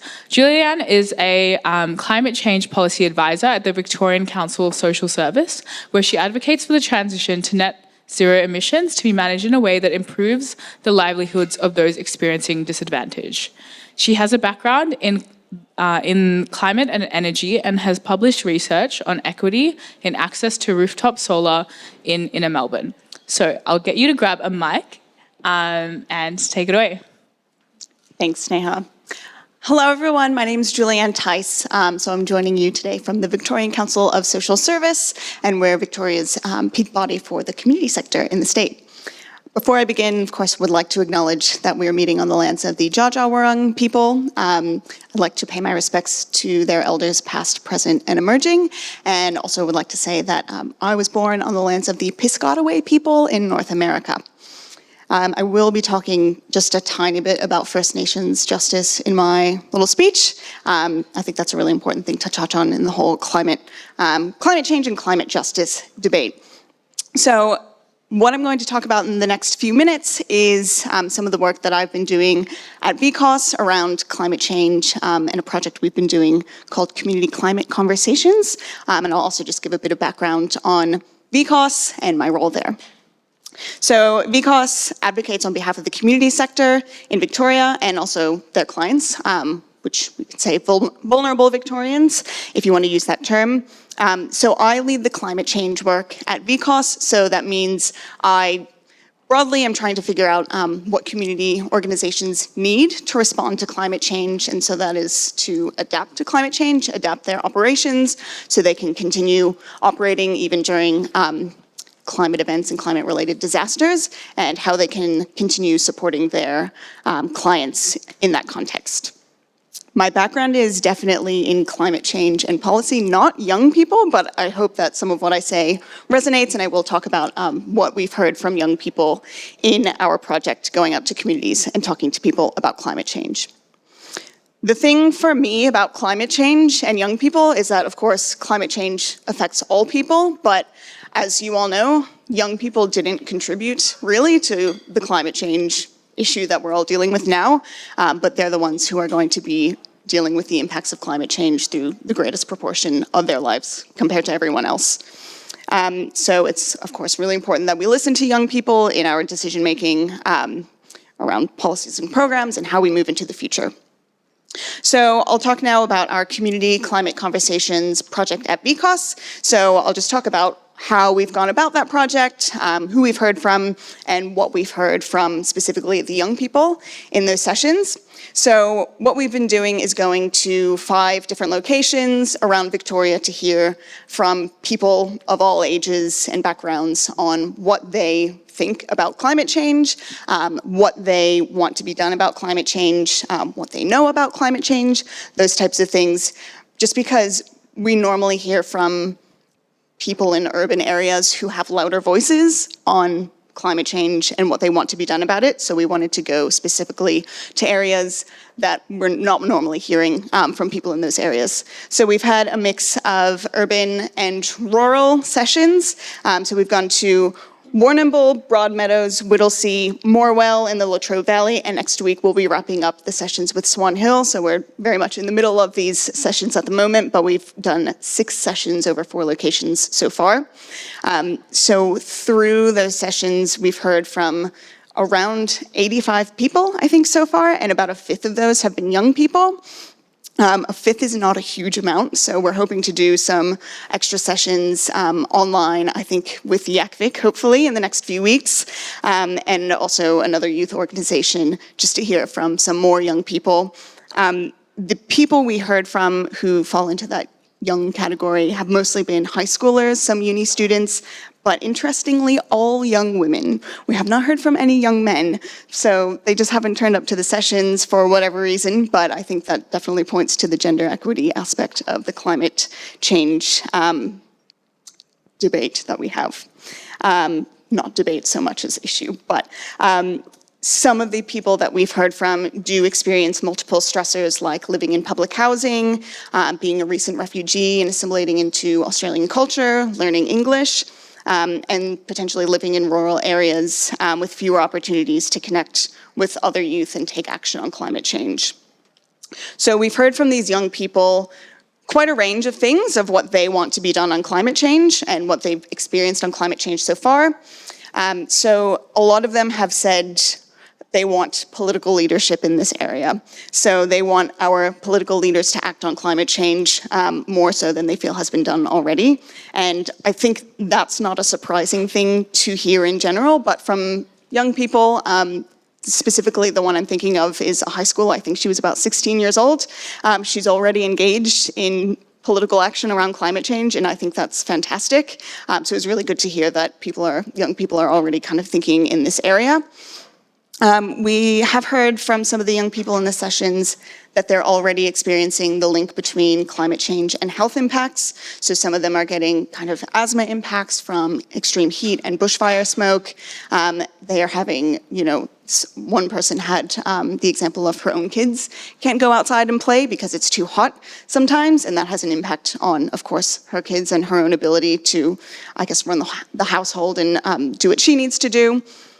We also heard a lot from the young people in our sessions that they're concerned about waste and our sense of just using a lot of disposable things and a lot of plastic. So they want to see some action on that, but also they have said that the information on recycling that is available is confusing, and I feel that 100%. All the information, the guidelines around recycling and what you can and can't recycle in different LGAs is all different, and that is extremely confusing for people. So I think that's definitely an area we can do better in, because when we create lots of things, we're using a lot of energy to do that, and then to dispose of those things uses even more energy, and that all contributes to climate change.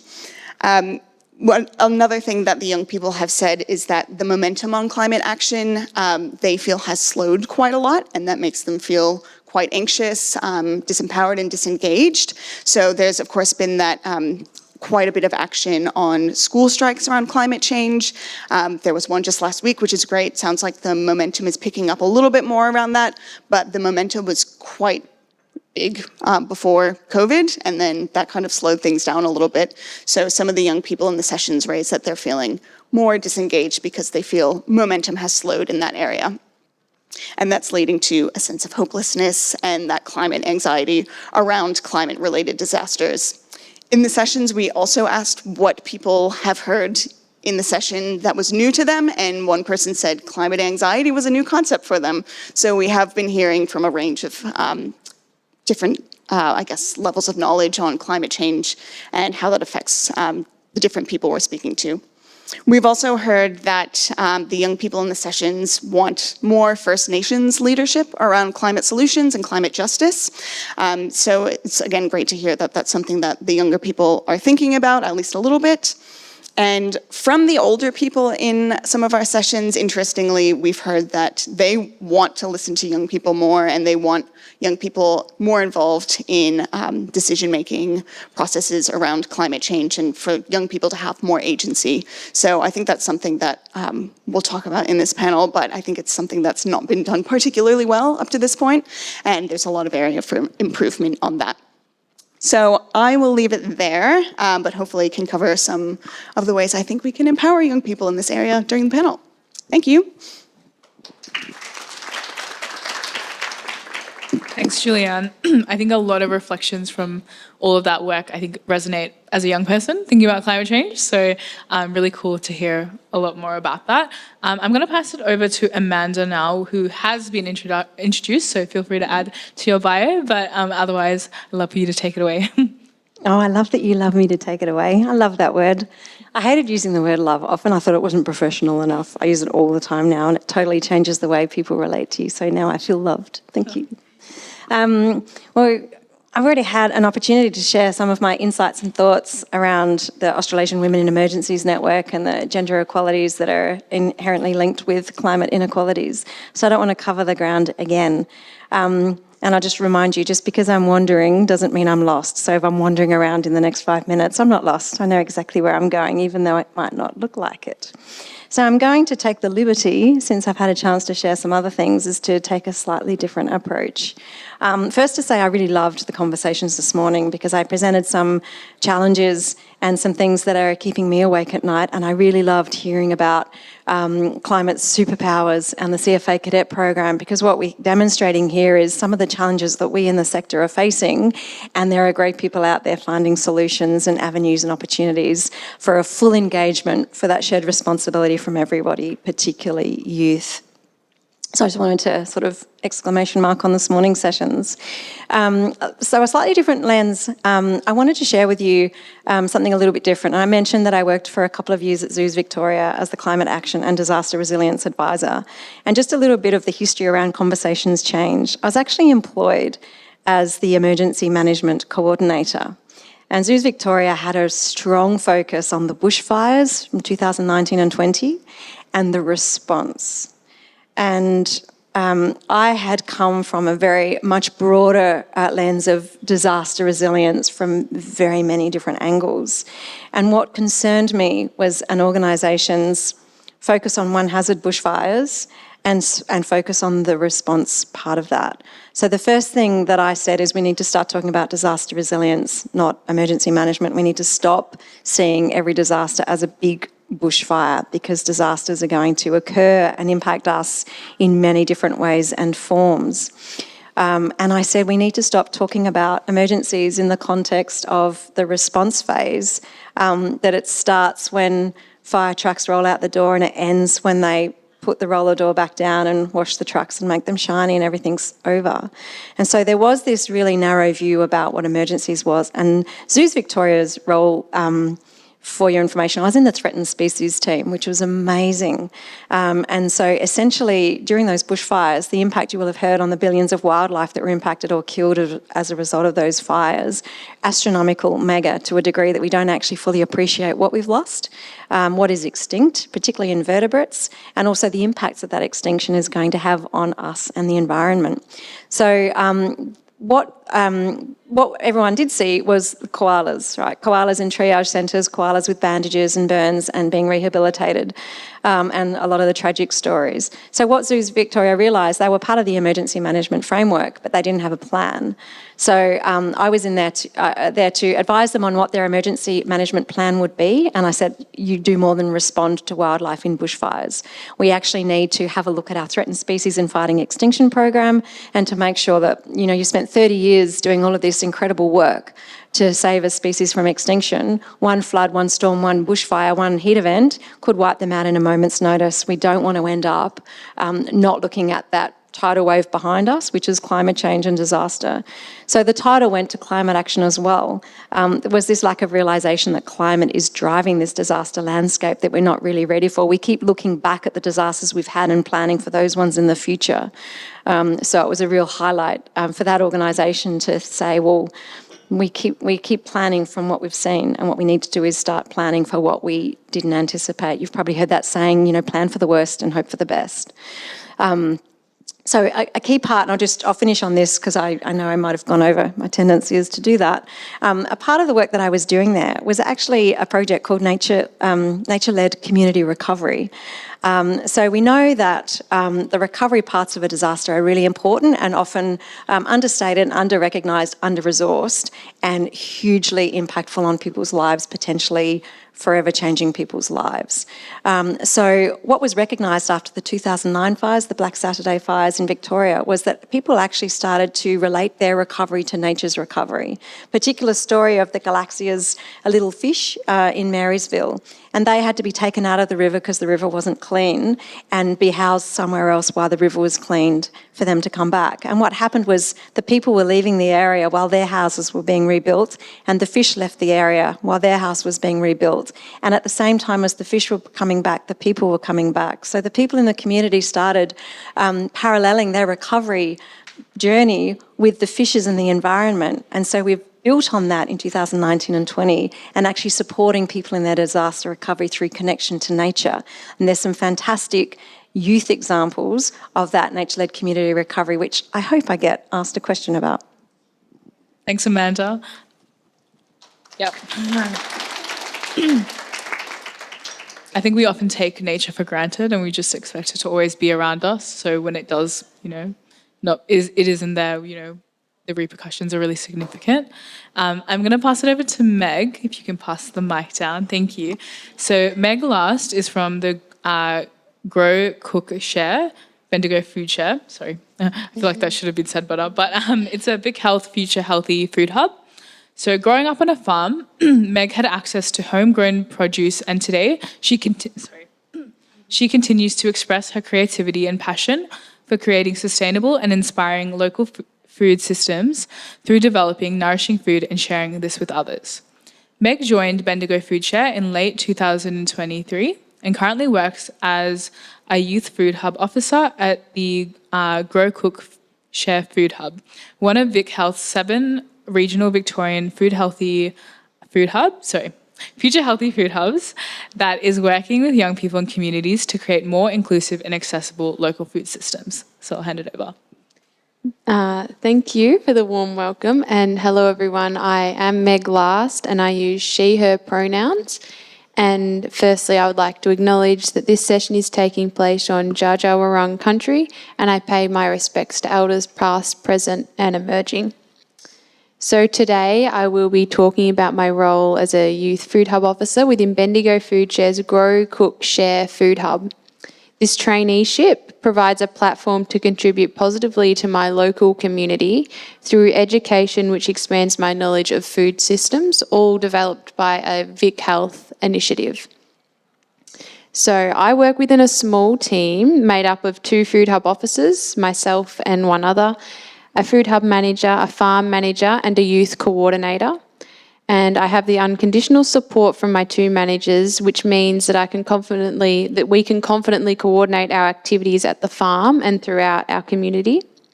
So our idea of a food hub is a hub and spoke model, a hub not bound by a central location, but one that reaches to multiple points within our community of over 200,000 people. Our central belief is that a sustainable food system is a well-connected one. Through various initiatives, our food hub strengthens and supports our community's connection to their food.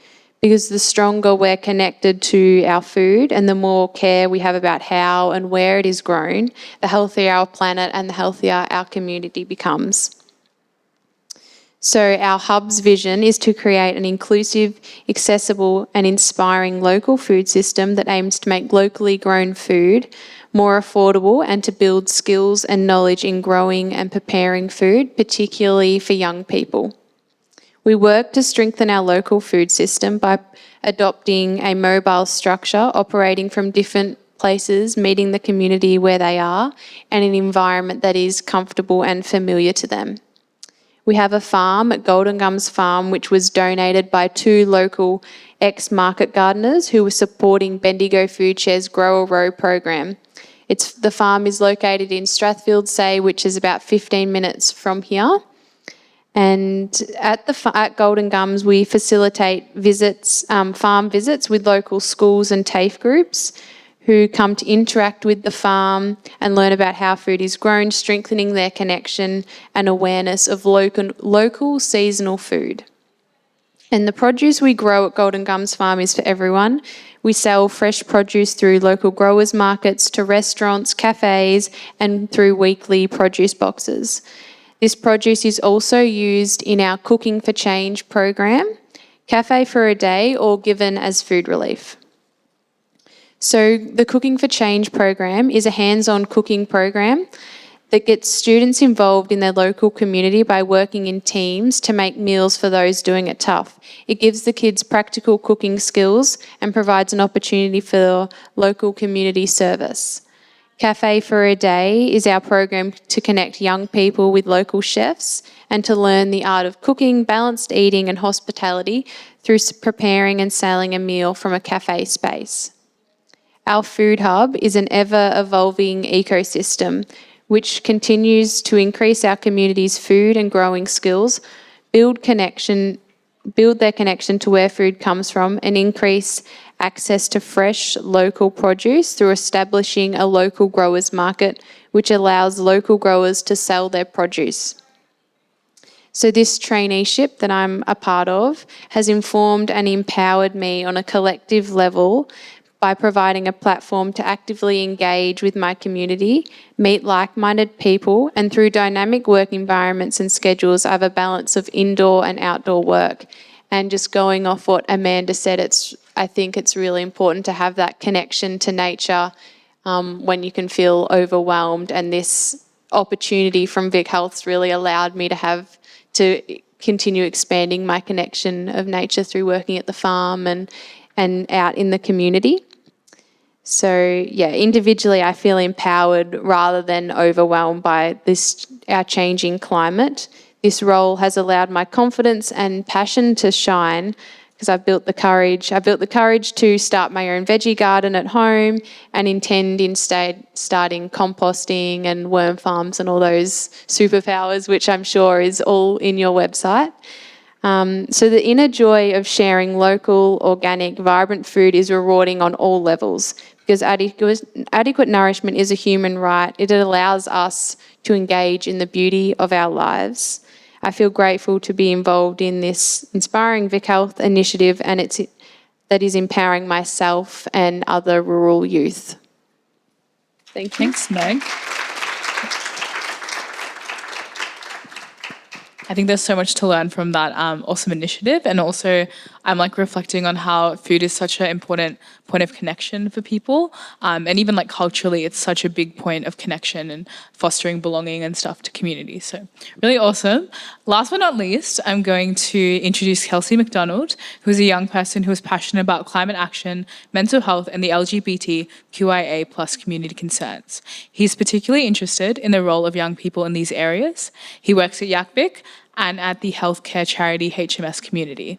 He regularly volunteers his time at the Loddon Mallee Youth Climate Network and AEPCC, as well as other various groups. He's currently studying a Master's in Visual Arts. Take it away. Thank you. Hello, everyone. Before I speak, I would like to acknowledge that we're meeting on the lands of the Dja Dja Wurrung people. I would like to express my gratitude for having the privilege of my home being here in Dja country. It's not forgotten that it's the thousands and thousands of years of culture and care for country by First Nations people that allow us the luxury of meeting in such a beautiful place. It's also not forgotten the courage of the people who fought for country and are continuing to fight for country, as sovereignty was never ceded, a treaty is yet to be signed, and the generational trauma and impacts of invasion are being deeply felt. This always was and always will be Aboriginal country. My name is Kelsey. I use he, him pronouns. I was invited to speak here today as a member of the ADAPT Youth Climate Network for the Loddon Mallee region. There's a few youth climate networks around, but the one I'm from is the Loddon Mallee, which covers a pretty huge area of rural Victoria, but it's got a lot of members now, and that's really exciting. I've been involved in the Youth Climate Network since 2019 when we had our first weekend intensive camp, but I have been involved with sustainability and climate action since I was in primary school, so it's been a long journey. The goal of the camp in 2019 was to teach us how to speak as advocates for climate issues and to learn the ways we can make a difference in the conversation around climate adaptation. So I think it's really important the way we talk about climate and youth. We know that climate change is happening and that a lot of focus is on how to prevent it. The thing is that we also know that although our individual choices do matter, it is large corporations that are making the biggest impact. And this is really difficult to process as a young person because you're like, I am one tiny little person and this issue is so huge and the people who are making the decisions are far away and they're in big boardrooms somewhere that I don't even know how to access. I'm never going to talk to them. I'm never going to be able to make my voice heard. And so I think the thing is Greta Thunberg, for example, is incredible, but we can't all be Greta Thunberg. And it's kind of unethical to expect young people to be the kind of voice of a generation that Greta Thunberg is, for example, or that not every young person can get up and speak about the issues that they're really passionate about. There's other changes that young people can make, and we need to be supported in those. The kind of pressure that Thunberg is under, talking to the big people in charge, would be unmanageable for most people. We can't expect young people to be the kind of living martyr for the climate change discussion. So that's why at the Youth Climate Network we have a real focus on climate adaptation rather than preventing climate change or talking about climate change with big groups. So we know that climate change is already happening, the climate is changed and will continue to change. This is even if those big corporations suddenly stopped making their impacts tomorrow. So the question is how we can adapt, and especially as young people who are already experiencing the effects of climate change. At the Youth Climate Network, we encourage and facilitate actions, events, and changes that have an impact on a young person's immediate community and environment. This is not only the most direct way of creating change, but it's also the most direct way of creating hope, which I think is arguably just as important. I believe that having hope that things can improve is crucial to maintaining the momentum of change and to maintain the feeling of being able to actually do something about the climate crisis. Young people are doing things in their own communities, is creating a positive change. It can inspire others to take action. It is potentially easing the climate anxiety that plagues so many youth. And when you're paralysed by anxiety, you feel as though you can do nothing to change anything. And when you have hope, when you're taking action in whatever small way you can keep acting. You can keep making those small differences. And those small differences all add up to young people creating impact and to our youth leading and learning and becoming people that hope and can act for a better future. And that's my little spiel.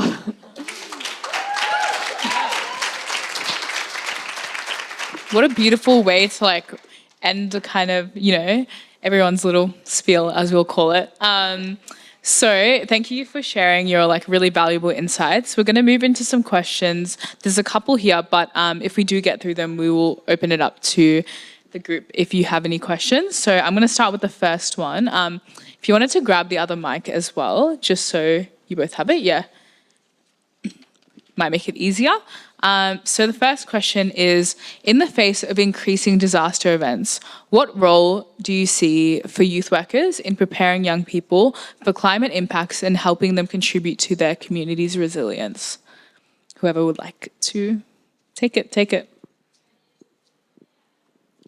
I'll kick off quickly, and I think that something that you mentioned, Kelsey, was just having access to where the decisions and conversations are being had and made.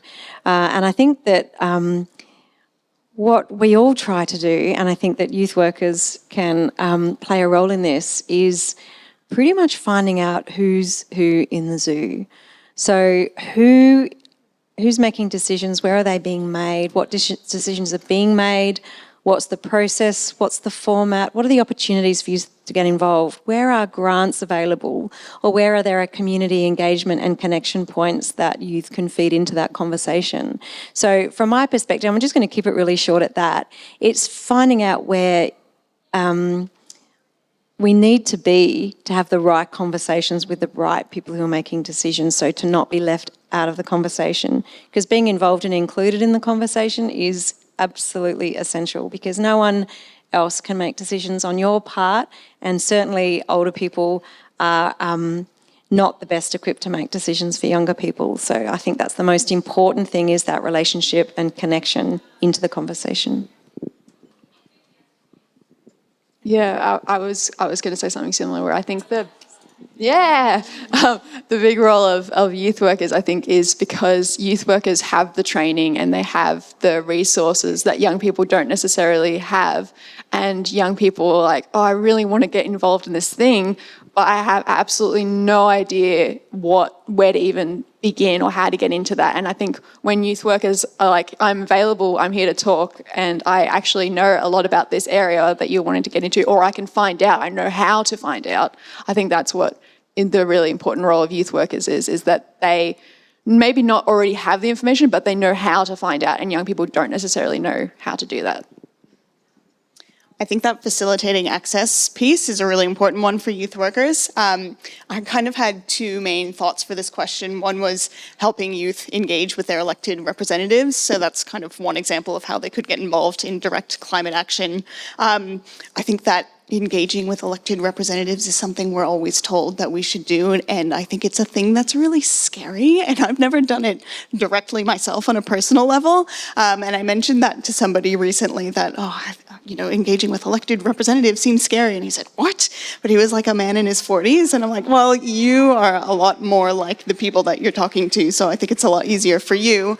But for young people, I don't think I qualify as a young person anymore, but as feeling like a young person, I think it's a harder thing to do. So I think that youth workers can kind of help connect, whether it's engaging with elected representatives directly or going through some kind of other organization to do that. Another kind of more grassroots level, I guess, thing that I think youth workers can do is just hold conversations with young people about climate change, kind of like what VCOSS has been doing with the climate conversations. I'll say that I've been working in climate change for a while, and it's really easy to feel disengaged. And even though I'm showing up every day and doing this work on a personal level, I have felt a little bit disconnected and climate anxious. But having these conversations has made me feel a lot more engaged and empowered. And I think it's done the same for some of the people in the sessions. And it's just like having people come together and have these difficult conversations. It doesn't have to be difficult. I guess it depends on how you approach it. But just bringing people together to talk about these things and just talk about solutions and what you want to see done. If that is something that you end up doing, there's an organization called Climate for Change, and their whole MO is just holding conversations about climate change, and they've got resources on their website if that is something you want to look into. Awesome. Cool. I know we have a lot of youth workers in the room, or people who work with young people in a bunch of different ways, so hopefully they have something new to take home with them. I'm going to move on to the next question. Some of you folks have talked about some programs that you've either worked on or been involved in, but maybe what are some other examples of successful community-led initiatives, programs or policies that have empowered rural young people to take an active role in shaping policies and solutions related to climate resilience and equity? Whoever would like to go first. Thank you. Here's where I say the thing that I wanted to say before but ran out of time. So I talked about nature-led community recovery, and after the 2019 and 20 bushfires, some very small grants were made available to support community-led initiatives around communities identifying what was important to them, particularly in nature, in their backyards or around them, and what it was that they wanted to do to help that space recover. So one of the fantastic programs that emerged after those bushfires and then that we were able to support was called Sarsfield Snaps. And a camera company, maybe Fuji, doesn't matter, actually gifted a whole bunch of cameras to young people in Sarsfield, which was a small community that was heavily impacted in those bushfires in Gippsland. And the young people were given the opportunity to go around and observe nature and their natural environment and things around them, and to take photographs of things that maybe made them sad, or maybe gave them hope, or maybe were of interest to them. But, most importantly, taking photographs of things that they loved. And so we got this beautiful display of photographs. And the youth were then able to explain why they took that photograph, practice their skills, and really importantly, share the story, the photographs, and why they took those photographs and how it made them feel with other communities through a number of different events, one of which was a display that went across the whole school holiday period at Zoos Victoria, where the photographs were on display. And some of these young people came along and actually explained what gave them hope in their environment and natural surroundings, and why those photographs were important to them and why they took them, and the things that they learned as a result of going out and observing nature. So what that demonstrates to me, and it's something I talked about the other day, is, what do we really value?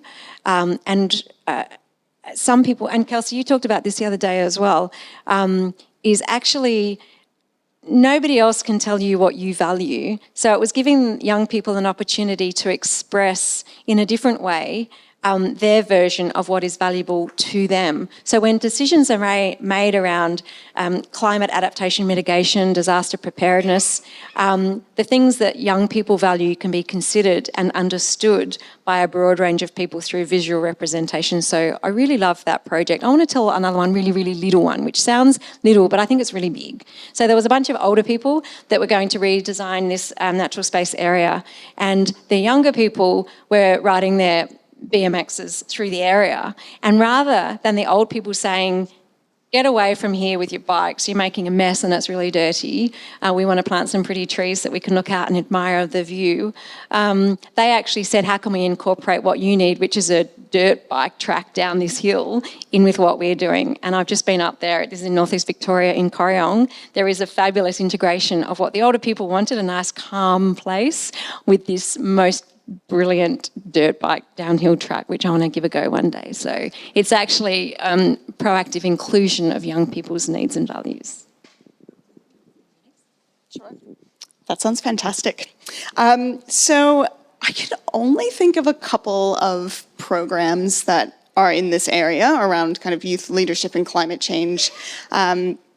I think that actually speaks to our failings in this area. We need to be developing more programs like this for young people. I'll just talk about the two that I do know about.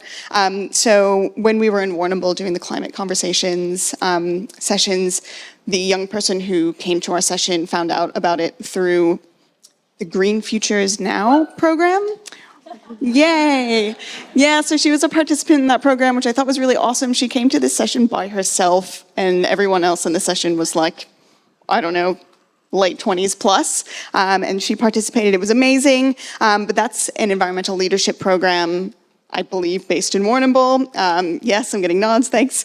For people aged 12 to 25 to do environmental programs. I think that's a really great example of something that's needed in this area. Obviously, it's engaging youth if someone from that program showed up to our sessions. Another one that's not rural, but it's based in Broadmeadows, is called Climate Action Requires Youth Action. The acronym is CARYA. So that's a similar program based in the city around helping young people develop climate action projects. And I know that they're working on an environmental audit for the facilities of the community centre that they're based out of now, so like an energy audit and also broader environmental audit to figure out what they can do to mitigate and adapt the facilities there, which is amazing. But I think, again, the fact that I only know about those two programs speaks to our failings in this area. And I think, in part, it's on the Victorian government to provide more money for these things. So that CARYA program was funded by an adaptation grants program that was put out a few years ago. So I think that one started during COVID, so they started online and now are doing some in-person meetings. But the Victorian government has had some really successful grant programs in the past that have funded amazing projects, but unfortunately their climate funding is just dwindling because I guess we're repaying our COVID debts, or so that's what's being said. So I think it's up to the Victorian government to provide more money in this space, and also for organizations to develop programs like this, but to do that, I acknowledge that they need money and staff capacity. So I hope to see more projects or programs like that that can be replicated throughout the state and get more young people involved in climate action. Do I go next? I have so many examples of youth leading changes in the space of climate action. But in terms of specifically policies, the thing that comes to mind is the government wanted this climate ready plan written up and given to them in order to tell them what people in rural areas wanted to be happening in terms of climate action in their areas and their communities and things. And so it was basically a document that of all these older people talking about, oh yeah, we're having a drought in this area because of this, and we need more money for this. And it was really, really, really good stuff. But at the very, very end, they realised they had no youth voices. And so the Youth Climate Network got contacted because we're connected with DECA. And they were like, hey, quickly, this has to go in a week. Can you guys quickly write a bunch of information about what youth in your area are wanting to do? And so we were like, okay, yeah, we really want to be involved in this. So we were like quickly like brainstorming and writing, and like we all wrote our own little, I guess, what would you call it? Like speech, a little speech of what we thought was going on in our communities and how things had changed from climate change and how things could be changed for the better. And we ended up submitting it in time, and we got the published document back when it was like ready to be sent off to the government. Like it had been like made all pretty and everything. It was a massive document, it was like 50 plus pages. But we were like pride of place. So, and we got feedback saying, yeah, they the feedback for that document, it was really positive, and they really enjoyed the youth voice. So like, what a surprise! Like, you should have involved us from the very beginning, and maybe you'd have better information. But anyway. They're really good programs that everyone's sort of suggested. Obviously the program that I'm involved in with the food hubs is a really great initiative to involve youth in and empowering them in a practical way. And another thing that I've been involved in, and I think we're seeing more like youth advisory groups pop up in organisations like there's a youth ambassador group for Headspace Bendigo, which does different things, and then through those youth advisory groups that are around Victoria, we were invited to a youth forum at the government where we were all put into different groups and then advised on those. So I think just continuing having those advisory groups to help shape policies and things is important. Thanks, Meg. It sounds like there's so many different kind of programs or policies at different levels, but there's a long way to go with that as well, which, I feel like we're just at the start, but it's been going on forever, right? I'm going to move on to the next question. So this is actually a question that I kind of think about a lot because I'm actually metro-based, but I'm working on a rural project. And so there's obviously a difference between the experiences of metro young people versus young people in rural and regional areas. So how can we bridge the gap between urban and rural perspectives on climate issues? And what role can youth workers play in facilitating this dialogue for the benefit of young people in regional Victoria? I want to acknowledge this is a very big question, so however you'd like to answer it, feel free to take it away, whoever would like to go.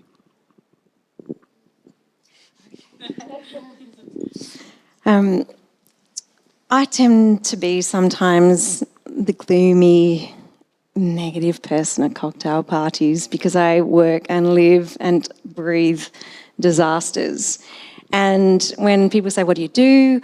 I explain what I do, and people that live in the city think that everything I'm talking about has nothing to do with them, which is ridiculous, and I very quickly changed their mind.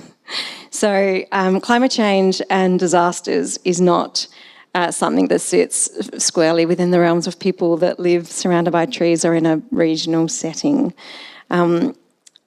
One of the things that I found really interesting when I worked at the Australian Institute for Disaster Resilience was that I very quickly struggled to talk about disaster resilience in isolation of a broader sense of resilience.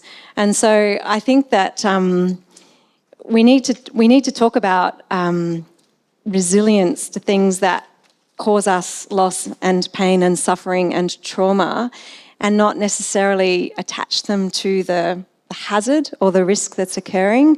So I think one way to have a conversation within an urban context is to talk about how things make us feel, not so much about what sort of a tangible direct impact it has on us.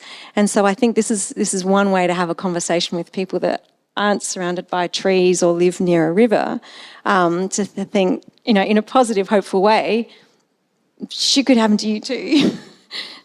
Sorry for swearing. So this is one of the things that I do, to say that we're not just talking about bushfires, floods and storms in a disaster context. And for those that aren't aware, and probably you are, more people die in heat events in Australia than every other natural hazard disaster combined. And I think that people don't realise this because it doesn't make the front page of the newspaper. And heat events in an urban context is a real and present and today risk. And I think that this is somehow that we can bridge between an urban conversation and a regional conversation around the impacts of climate change on people's health and well-being. So in an urban microclimate, there are less trees, there are less green spaces, which are natural coolants and offer us relief. And with a hot summer, We could see power outages. We're not going to be able to turn the air conditioning on. What are people going to do if they can't cool themselves down using those means? So this is one of the ways I have conversations with people not in that classic disaster space.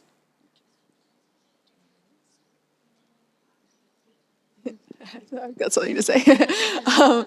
I think it's interesting because I think with young people in particular, young people who've spent their whole lives in a city like Melbourne, they don't realise what a rural town or a rural city actually looks like. Like, I have an anecdote where my sister, her calisthenics group had to come up to Bendigo for a competition, and they're like, "Oh, why are we going to Bendigo? Like, it's the middle of nowhere. Like, it's going to be boring. There's even going to be somewhere to get, like, they can have a pub there." I was like, I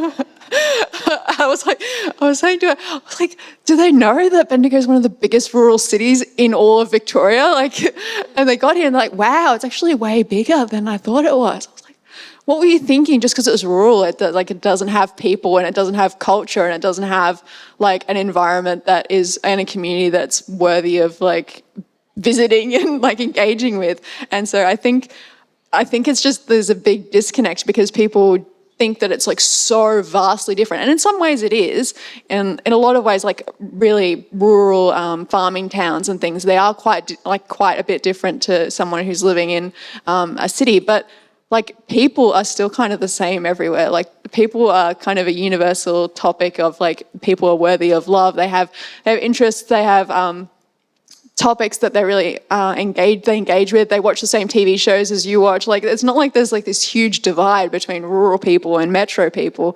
And the people are important in the way that climate change is happening. They're the ones who are going to be impacted, and they're the ones who are going to prevent impact. So if we're collaborating just with people and not just like, obviously we need to think about environments, but if we're not just thinking about environments and thinking about the people as well, like, that's going to be a big way to join people together, because everyone is going to be able to connect on some topic in some way. Like, it's not like we're some strange breed. Like, anyway. That was great. Just to add to everything that's been said, I think that in order to kind of bridge that urban-rural divide, people working in the youth space can get involved with organizations like YACVIC and VCOSS, because we feed up to higher levels of governance like the Victorian government. So we definitely want to involve voices from across the state and not just urban voices, but being based in Melbourne, I think it's really easy to only think about that immediate area, but I do feel really proud to work for an organization that has sent me all across the state to talk to not just people in Melbourne, and to be here today is really awesome. But I think it's up to organizations like mine to actually reach out to people in rural areas and get them involved in any projects that we're doing or policy development. But also, I think it's up to people in different areas to reach out to us and let us know that you want to have a chat and you want to be involved. Anyone who wants to talk about climate change, I guess in the VCOSS context, from the community sector and vulnerable people side of things, after this, I'm very happy to talk. I think it's really good to actually go out to the places and talk to people outside of Melbourne. Yeah, I was just add to what everyone has said as well. I think it is on that personal level when you are having conversations with people, it's like bringing that awareness and that connection that just because you live in a city and this is rural, we're not all that different, we are all people, and just sharing your experience on that note, because I lived in a farm which is 45 minutes from here, so it didn't have the town, the supermarkets and all those things that you see in a rural city kind of area. So I think it's just having more of those little conversations and creating avenues for people to go out and actually be in those different places so that they can feel in their own minds what urban and rural kind of looks like for them. And I guess youth workers could help facilitate those sort of initiatives. I just want to add one more thing that's kind of like a funny anecdote. I was talking to my cousin and I said, this was when I was first moving to Bendigo. He was like, why would you move to Bendigo? There's no gay people. was like, what? What do you mean? Anyway. No, great to end on, I think. So I'm just looking at the time. We have about 5 minutes left, so I'm going to do the last question, but just wanted to note. So we've talked a lot about quite a few different things. Whoops. But I want to ask in practical terms, what resources or training do you think youth workers would need to better support and mentor young people in rural areas, ensuring that they're equipped to be able to support the challenges that are associated with climate change and disasters in their communities? I wrote one note on this little question and I was like, well, obviously training and resources about what is happening with climate change is probably like a really good baseline so that you've got that understanding when you are interacting with young people. And then I guess just that having that approach of just being open listening, open connection when you are interacting with young people on these topics. I think mental health training is probably something that most youth workers already have or are seeking to get.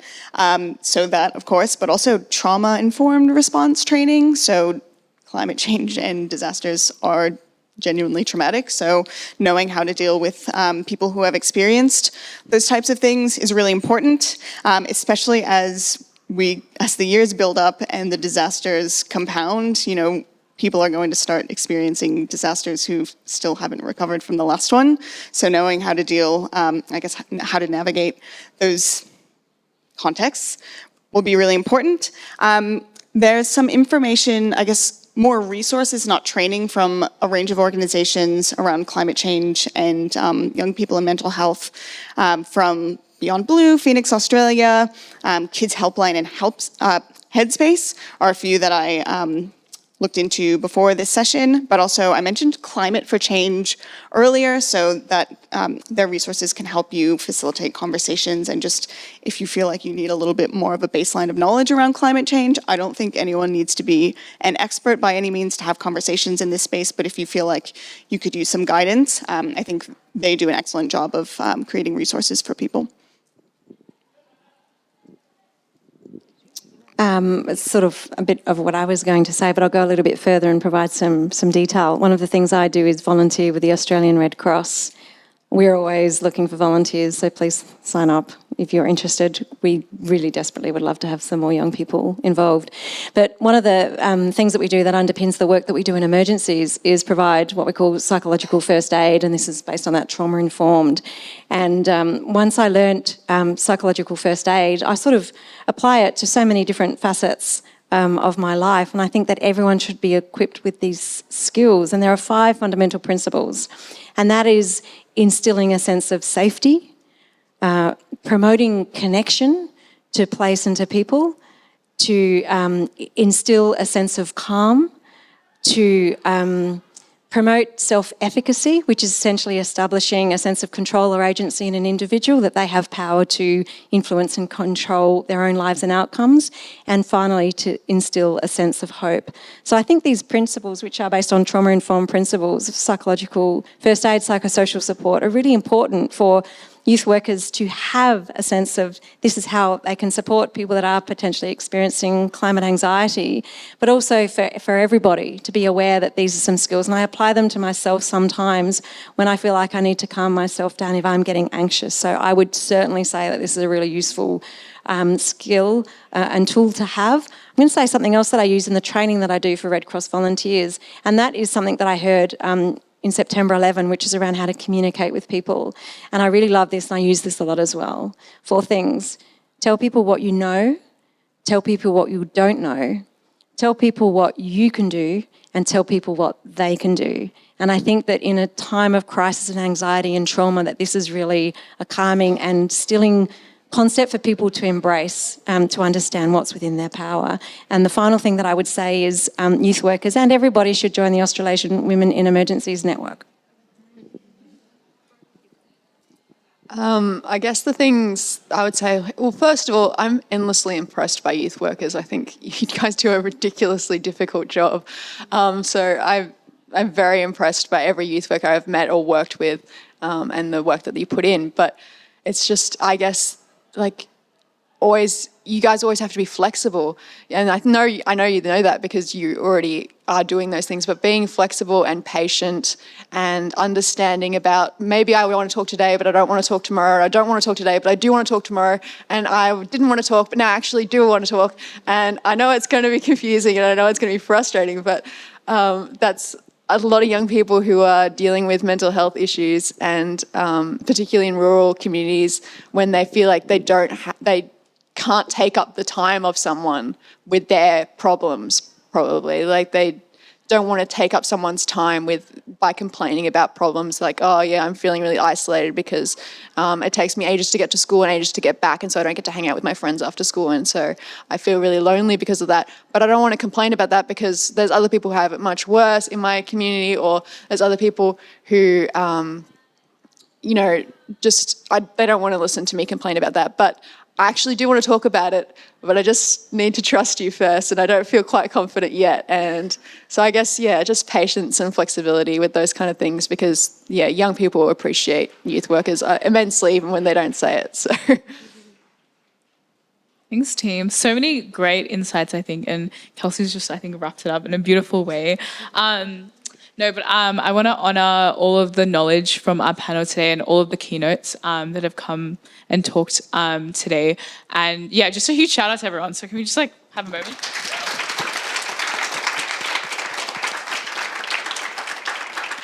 That does kind of wrap up today's stream. We're going to have our consent friends, as they're called, come through in just a couple of minutes. And we're going to do some poster presentations on some of their stuff. Again, huge shout out to all of the keynotes and speakers here today. We really are so grateful for all of your knowledge and sharing it so generously. And feel free to have a chat to these folks. I'm sure they'd love to talk to you if you have any questions. And I'm really sorry that we haven't had more time for questions, because I think we would have loved to hear from what you are really itching to know more about or to learn about from these folks. But cool.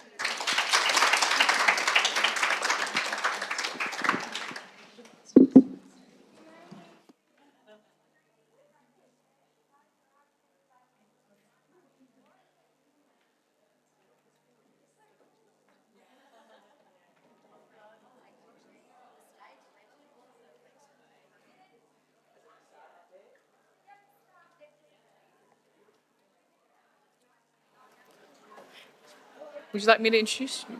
I don't think we're okay. Oh, cool. I remember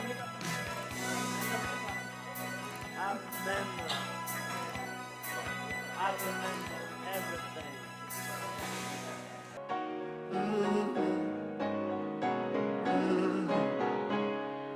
I will see you out from now down the back of the... Wait for them to do their selfie.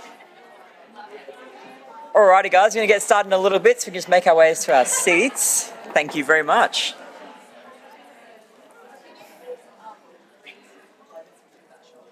Thank you so much for joining us here. If you missed the first half of our consent workshop in the room over there, then you missed out on a bonds of a morning, and also Jara's incredible improv skills. But we're going to continue on with some consent and sexual health stuff. So kick us off, Britt. Beautiful, thank you, Corinne. We're going to bring the energy that we had in there out here for you, so you can thank us later. First up, we have Laura Crozier drawing from her own lived experience. Laura is a passionate advocate for empowering and educating other young people when it comes to the struggles of navigating mental health and consent education, especially in a rural and regional setting. With over 6 years volunteering and work with suicide prevention charity Youth Live for Life, Laura is now a proud member of their alumni group, Crew for Life. She now works for YACVIC as the Affirmative Consent Project Officer, an opportunity that sees her live out her dream of delivering consent education to the young people who need it most. Give it up for Laura.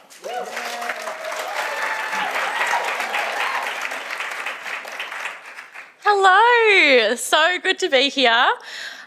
For those who were here yesterday, I don't know if you remember when Reach did started their workshop and they had people come up and do 30 seconds of singing or dancing.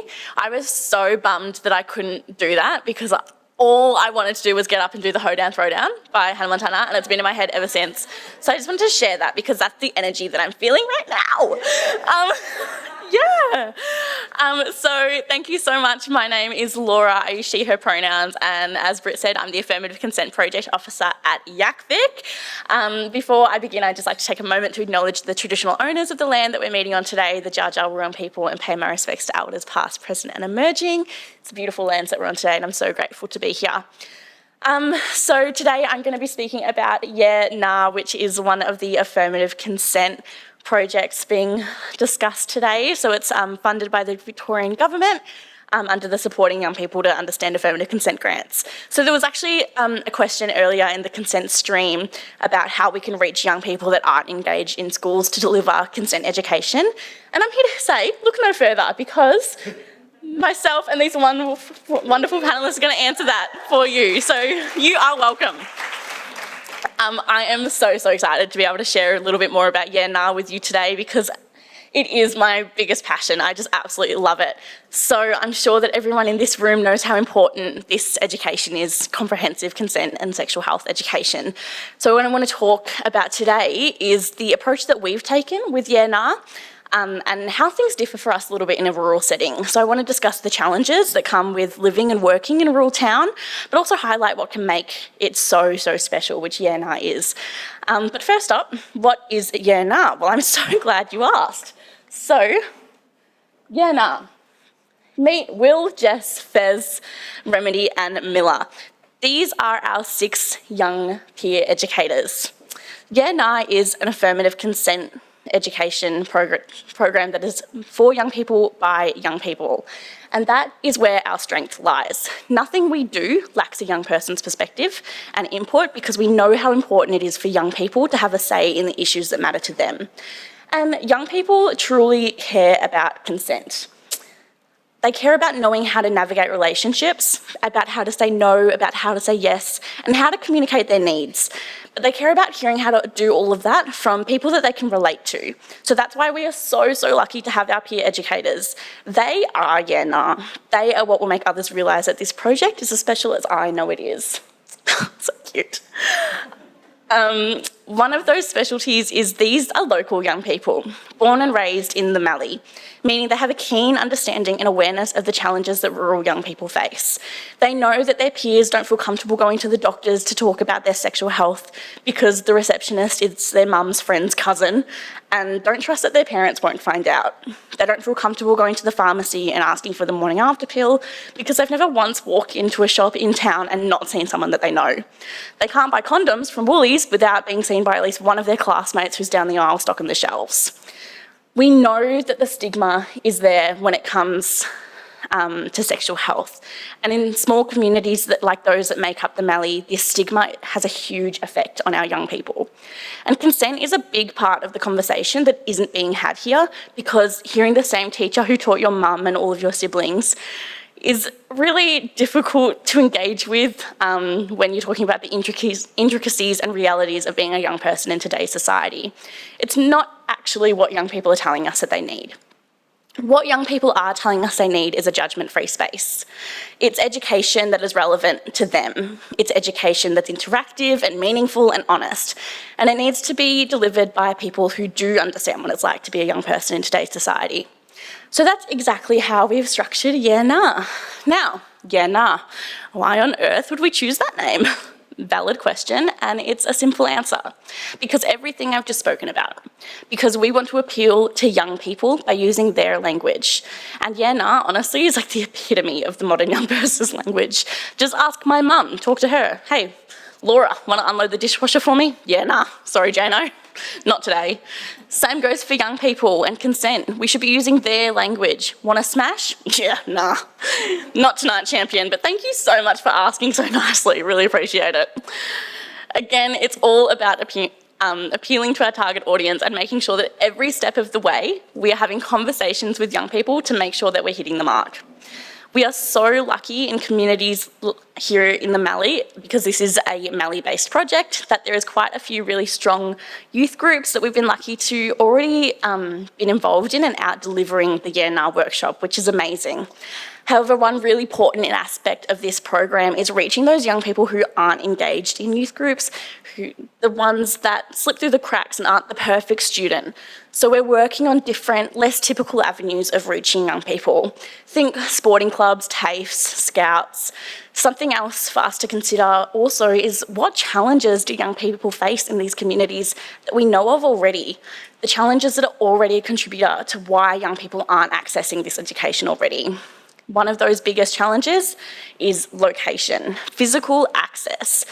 It's all well and good to host a session at the town hall, but when most of the young people live 20 kilometres out of town and parents who are working on the farm that can't drop them into town for a workshop, how are they meant to actually get the access to this education? How are they meant to come and be present? So that's what we're working on at the moment with local stakeholders, different organisations who are already working with young people and collaborating so that we can do our very best to make a workshop happen. And I guess the honest truth is that we don't have all of the answers. There have been so many learning curves in the last year. It's amazing. I feel like my personal growth has been huge, but the growth for this project, for YACVIC as an organisation, we've learnt a lot and it's been really empowering. But so many times I've thought to myself, why haven't I thought of that earlier? Or are we doing enough in this space? And I think that's when collaboration becomes so important, which is why it's so incredible to have these legends here with me today, especially in rural communities, because we build relationships with the young people that we're working with and we learn to understand their specific needs. It would be remiss of us not to acknowledge that the needs of the young people that I'm interacting with in Swan Hill on a regular basis will be so different to the needs of those young people in Charlton or Kerrang or Mildura or the different communities that make up the Mallee. Like 50 kilometres can make all the difference in these areas.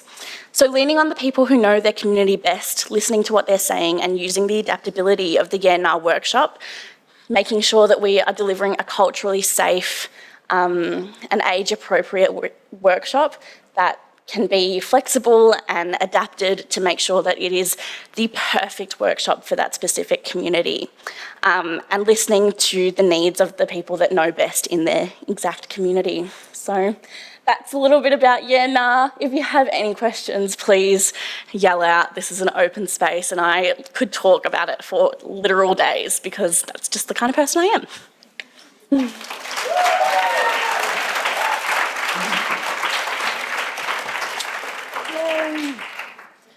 Thank you so much, Laura. It's such a privilege to listen to you talk about this because we can hear your real and genuine passion. Corinne, don't look now. Lindsay and Jara are here. Oh. You haven't been to a fangirl moment, are you? I am. I will be honest. I would like to introduce you to Lindsay Marchman and Jara Volpe, who are from the Man Cave, to introduce their digital after-school program.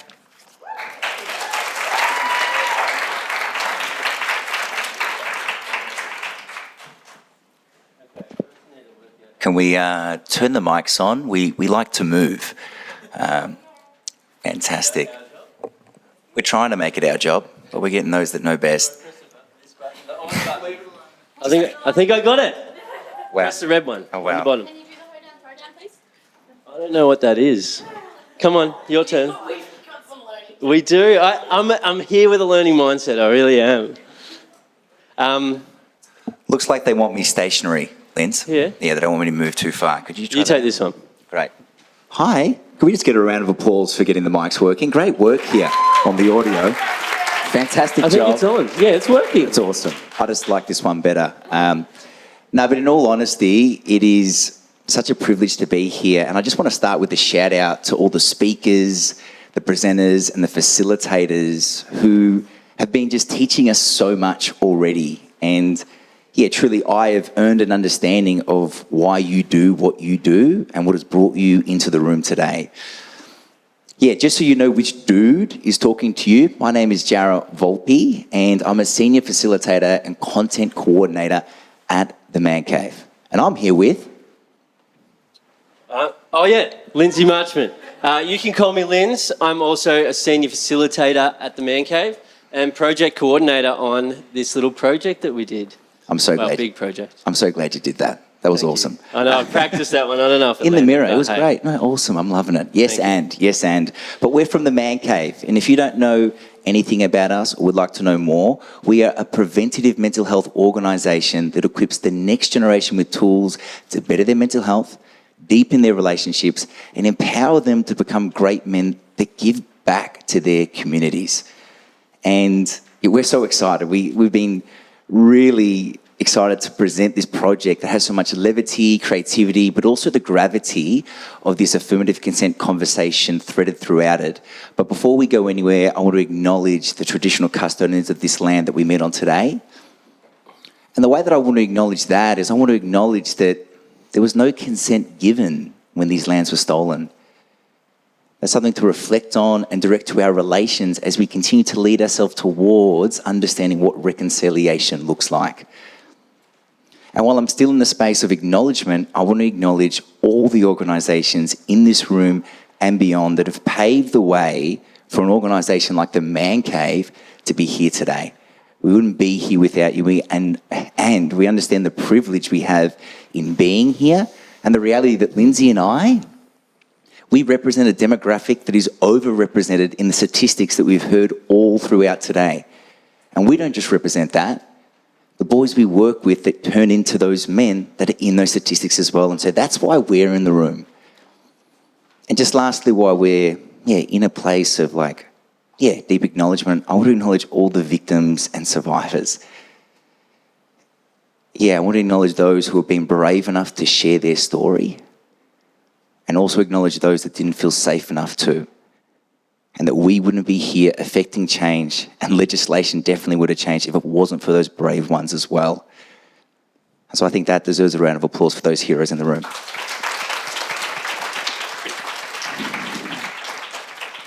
All right, you still shaking, Linz? Because I'm shaking a little bit as well. Actually. I'm nervous here. There's important people here. Shake it But out. we have an exciting project to present. So let's start with the headline. What's the name?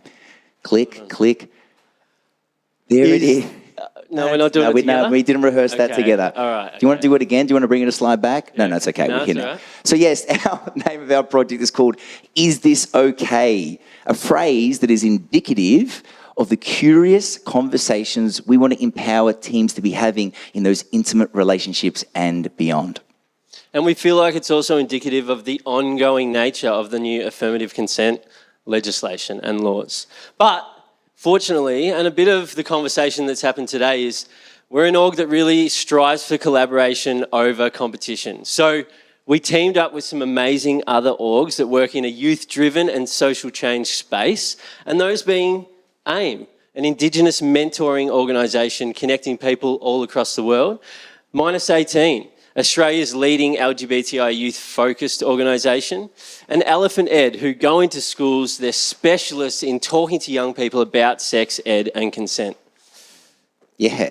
And beyond all the expertise that these partners had to offer, they also help us meet a need and a core value at the Man Cave, which is meeting the boys where they're at. We believe and we understand that boys and teens can't be what they can't see. So having this diverse range of youth-driven organisations with different gender identities, expressions and cultural representations helps us meet that need and also meet the boys where they're at. Now, I swear, we could copy and paste a lot of the slides that everyone has presented in here, and it was awesome to see Yerna speaking towards what the boys, teens were saying about how they wanted to be taught, and that's where we started as well. Now, we work with over 55,000 boys in and around Australia, and we brought a lot of our partners' knowledge into this, but we wanted to start from a place of understanding where the boys at, what do they want, what are they liking, what aren't they liking. And of course, because we work with boys, that's what we do. We set up the perfect teen dream. We got the Nintendo out. I think it's called a Wii nowadays. Are you up to date with that, Linz? No, I'm definitely I'm not. Trust me, we know. I try to be. Yeah. We had pizzas on the table. Sadly, it was Hawaiian, which as an Italian was blasphemy, but I worked through that. It was a trigger. It came up. Anyway, so we're in the room and we're talking to these boys, like, what's going on? What are you liking about it and whatnot? And Kane pictured here mid-slice and absolutely ripping me on Mario Kart. Started to discuss some of the similar things you were saying, Laura, that it was uncomfortable, that it wasn't cool to be curious, and that if he said something, like some of his other classmates did, He might be bagged out by his mates. Takes another bite of that Hawaiian pizza. Again, difficult for me, but I asked him a question. What would you ask? What would you want to know about? And he goes, well, you know, like, it's a big conversation, but I don't know how to deal with the emotions that would come up to have that chat. How do I deal with rejection? What does that look like? And so Kane's talking about emotional regulation. Then, of course, once a boy opens up, he couldn't stop. He started going, well, you know, everyone keeps telling me to practice consent, but what does it look like? I want to see it from the people who are telling me and teaching me about it to show me what it looks like, what are the phrases, and how do I use it in my intimate relationships and more so. And so we use this, among other things, as a guiding light to infuse our curriculum that we would build this program off. And so we did. We created a bit of our own curriculum based on the respectful relationships curriculum that's being taught in Victorian schools. We took it, again, with our own curriculum of how we engage with young people, boys in particular, in high schools. And how does affirmative consent relate to all of that? Well, we went on a bit of a journey, created a bit of a 4-week program. Week 1 is all about masculinity. And how does that relate to affirmative consent? How does that impact our consent? Next week, self-regulation. How do we deal with rejection as young people? And how does that play into our understanding of consent? With -18, again, bringing in the partners here, as you can see. Healthy relationships, what does that look like? Again, how does consent relate? And week 4, with the experts, Elephant Ed. What does affirmative consent look like in my everyday, in my relationships, both intimate and outside of that? Yeah, and you know, these words are all awesome: masculinity, self-regulation, healthy relationships, affirmative consent. You know, they're all getting us excited in here and setting a vibe of like, yeah, we're going to affect change, but the boys? They're out. They've gone. left. I think they literally said, yeah, nah. Yeah, they went the door about has slammed on the way out. 100%. So we had to understand like how we got to meet the boys where they're at, but also speak the chat that they chat to one another in the classroom and moreover. And so before we answer that question, we want to get to know you a little bit. I got some questions that I want to understand, want to see the honesty in the room. And so here it goes. You ready for it? It's coming. Can I get a yes for some consent in the room? Great. Cool. Yes. 1 thumbs up. That wasn't enthusiastic, but we'll move on. Cool. Question. Who played a gaming console growing up? Hand up. Okay, keep your hand up if you ever got into a tussle, an argument, or a bit of an altercation with a family member or a friend over that game. Wow. Thanks for the honesty. These questions had nothing to do with anything. I just wanted to see what went down. It was on for me. It was smackdown all the time, repeating those sort of things. But the actual question I want to know about more so is, who knows anything about a platform called Twitch? Oh my God. Can you give yourselves a round of applause? Yes, that's more than what we practiced for. You need to chuck away those cue cards, Linz. Well, for the minority of you that don't know about Twitch, but also to colour it in a bit more for those of you that know, Twitch is a live streaming platform where viewers can stream in and interact with the person that they're watching on their screen. Now, they may be watching gaming, talk shows, cooking and whatnot, but the interactive element is what makes it incredibly attractive for teens. To put it in layman's terms, it's like a live TV show with a chat box on the side where those chatters can speak to the presenter or the person that they're watching, and the person that they're watching can interact with chat and create that interactive experience. And we know that there's 4 million people a month here in Australia that engage with Twitch. 65% of those are male identifying. And their main demographic age group is 16 to 24-year-olds. So we know that this is where the boys are at, one place that they're at.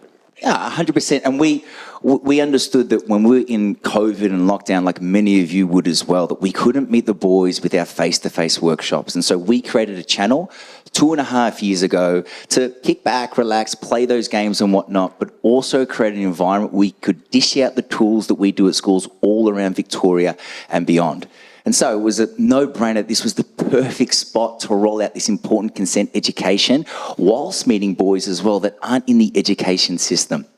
So that's what we did. That's what we did. That's exactly what we did. So, but how did that actually look in this project? Well, I've got another simple question. It may or may not relate, but what happens when I put the word game and show together? Anyone? Game show correct. That's 2 points over there. Thanks, Corinne. Corinne, beautiful. Nice work. And hey, can anyone remember their childhood and you're getting home from school and maybe you found yourself in front of a game show? Can anyone remember that? Yeah. Well, whether that was good or bad, what we did for young people, what we did in this project was create an interactive and online engaging game show. Yeah. A couple of woos. Where are my woo girls at? Come on, that's exciting.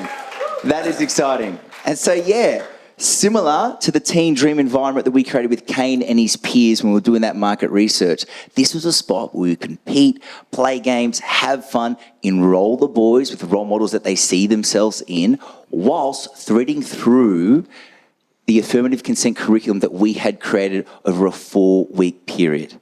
Now, we also understand that within that, things can get lost in the fun or the source of having a really good time. And so once we met that enrollment and really connected the boys to what this conversation was about, we would then roll into a segment called the Lounge Room. This is what Kane was asking for, a place where people who are viewing us and interacting with the role models and partners that we had on the couch could ask questions that they were dying to know about. And they wouldn't just receive answers, they would receive those tools, those phrases, those scenarios that they could then practice in their relationships and moreover. Absolutely. Now, and to benefit, it's also anonymous, which is what the young people are saying is like, it's a bit edgy, it's a bit risky, it's a bit too much asking in front of their mates at school. This keeps it a little more anonymous. Yeah.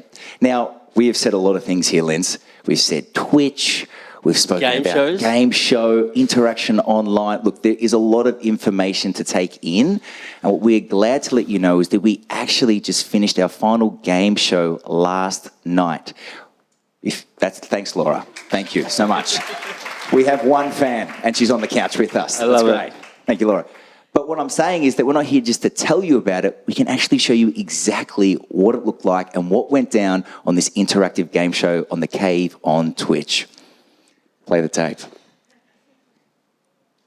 Now, we're talking about affirmative consent here. And affirmative consent is the gold standard in any meaningful and respectful relationship. So that's what we're here to explore and so much more. We're here to get into the competitiveness. We're going to lighten up. We're going to play a lot of games whilst leveling up in consent, boundaries and relationships. If your friend has a bag of chips open, is it okay to take a handful without asking? Yeah! Okay. And that may not be the answer. I know you want it. I know you want it. Blurred Lines by Robert Thicke. Good or bad, Reese? He's just kind of saying, you want this, which can be seen as pressuring a partner into doing something with you. We are going to be engaging in Read the Room. It is all made up. They have no idea what they're doing. I have no idea what they're going to be doing. How are you feeling? Yeah, I'm good. Pause. Chaz decided. It is the year 3000. Yeah, I'm just so glad that you said yes to coming on this date. Yeah. And like, I just want to let you know that I'd love to still be friends, and if you need some space to think and feel. Rejection doesn't actually mean that I'm not good enough. It could be a number of things, like we're not suited, both people aren't feeling it. My friends make fun of me for not making a move on my girlfriend yet.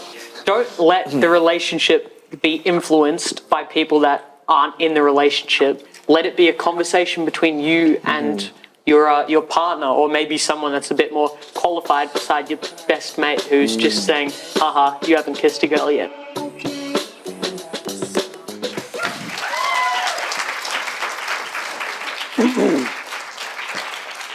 Yeah, thank you.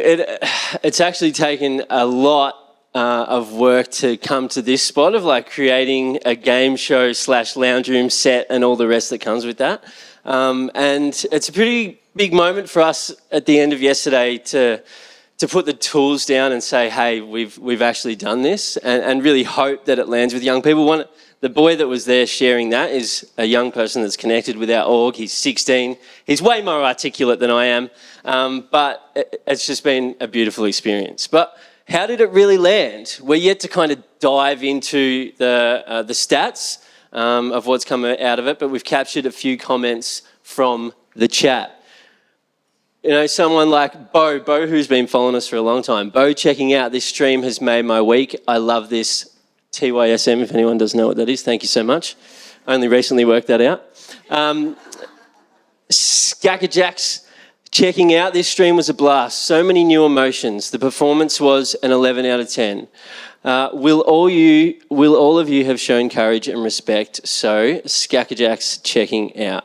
This is just some of the comments that the young people have been posting about, but we've also had around 800 people tune in and watch it live over the course of the month, and we've had another 1,000 come back and watch it afterwards, whether they're repeat customers or new people engaging with the stream. But it's also created a place for us to create all this content that we can now share with the world. We can now share through our channels with these young people who are pretty engaged with the work that we do. Yeah, it was such a good time, and we were sitting there last night with Elephant Ed, and the main thing that we just kept saying is that, like, this is now in their vocabulary. They're talking about it. They're excited about it. They're laughing about it. You know, that was a lot of what we were exploring in there. And Ree, you were making us cackle, but in the way that we can bring it to them, that they know that it doesn't have to be so serious. It can be actually something that's normal. It can be attractive to learn about this stuff, and it can be really cool to be curious, and it can empower you not just in your intimate relationships. You can practice it right now with your friends, with your family, but also with yourself. And they just really, really appreciated it. And with that said as well, like, this is the prototype. We're still at the very start of this journey, and we're still learning so much from everyone here today. We're writing down content ideas and all the rest. But we know it doesn't stop with the boys, that to affect change, we really need to seek out and meet the environment, meet the adults and guardians that surround those teens to really create change in their intimate relationships that they get to meet and be around every single day. And so we created a podcast. We're yet to record it. We've got that coming up in a couple of weeks. It was actually meant to be during this month, but we realised we put a bit much on our plate. So that is coming up. I'm really excited to bring our partners back and really lean into their expertise, their knowledge of the young people that they're working with. Yeah, because we want to empower parents, adults and educators to be able to have this conversation, because I know I didn't get this sort of education, which means then how can I educate a young person in my life if I don't have that myself? Now, I know maybe some of you are wondering, you know, could you watch this stream? You can. You definitely can. And we've definitely supplied Ree with the link that you can do. And there's 2-hour streams on there. You can watch it. You can give us feedback. We'd love that, and how to better it, just to meet those young people where they're at. Is that us? That's it. Thank you. And I just really want to thank, sorry, Britt, Corinne and Britt for doing an amazing job, but in particular, Vic and Ree for bringing us on today. Thank you so much. This, came at a perfect time, and we really appreciate having this platform. So, thank you.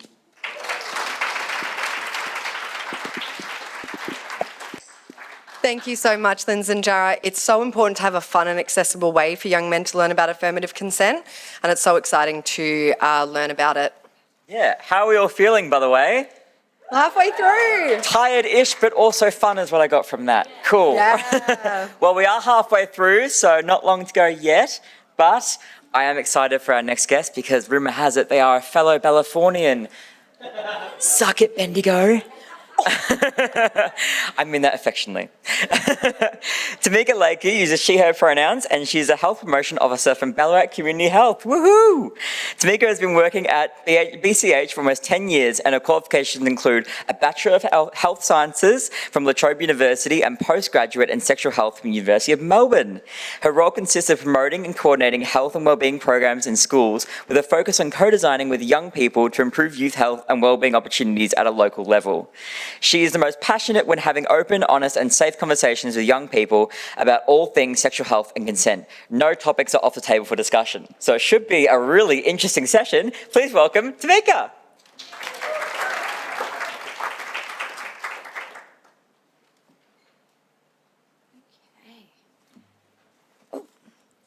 Thank you so much for that introduction. It was a bit of a mouthful, so I do apologise.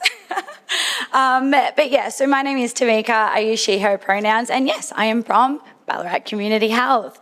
So my main role is working with children and young people around sexual reproductive health and consent.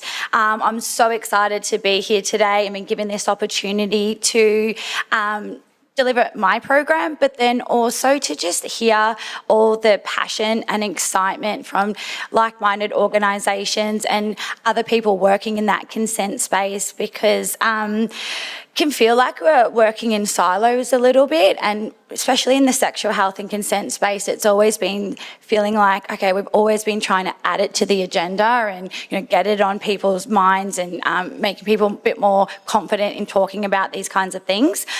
So yeah, being able to be here today and listen to the passion and excitement is just so reinvigorating, and yeah, shows that everyone is really passionate about this space, and it's about not knowing, sort of like, we want to talk about it, we just don't know how. So it's about let's get talking about it, get that language happening, and get more comfortable and confident talking about what we want, what we're okay with, what we're not okay with, and then also our boundaries and our enthusiastic consent. So yeah, I've been working in this space since about 2018, and mainly working directly in schools, but I've also been sort of going into that space where actually more supporting educators working in primary schools, secondary schools and alternative ed, so then they feel more comfortable and confident in having sexual health and consent conversations with young people that they're working with as well. And as of this year, I've also started working with our specialist school as well. And this has sort of come around because I've also expanded to work in our youth residential care service space as well. Do I have anyone here that works in youth resi care? Anyone? Nobody. Okay, that's all right. Youth residential care is really important space to be having sexual health, sexual safety, respect for relationships and consent conversations, because children and young people in residential care are at an increased risk of child sexual abuse, either as a victim survivor of sexual exploitation, which is perpetrated by adults, and or carrying out harmful sexual behaviours and or dating violence, either themselves or experiencing dating violence from their peers. I won't go into all of the statistics, as if we're in the morning session, would have seen that the incidence of family violence and intimate partner violence is really high in society, but also for children and young people in residential care, that this is even higher and they are more vulnerable. So without going into the statistics, what I will go into is a little bit more understanding or definition of what these forms of abuse actually mean.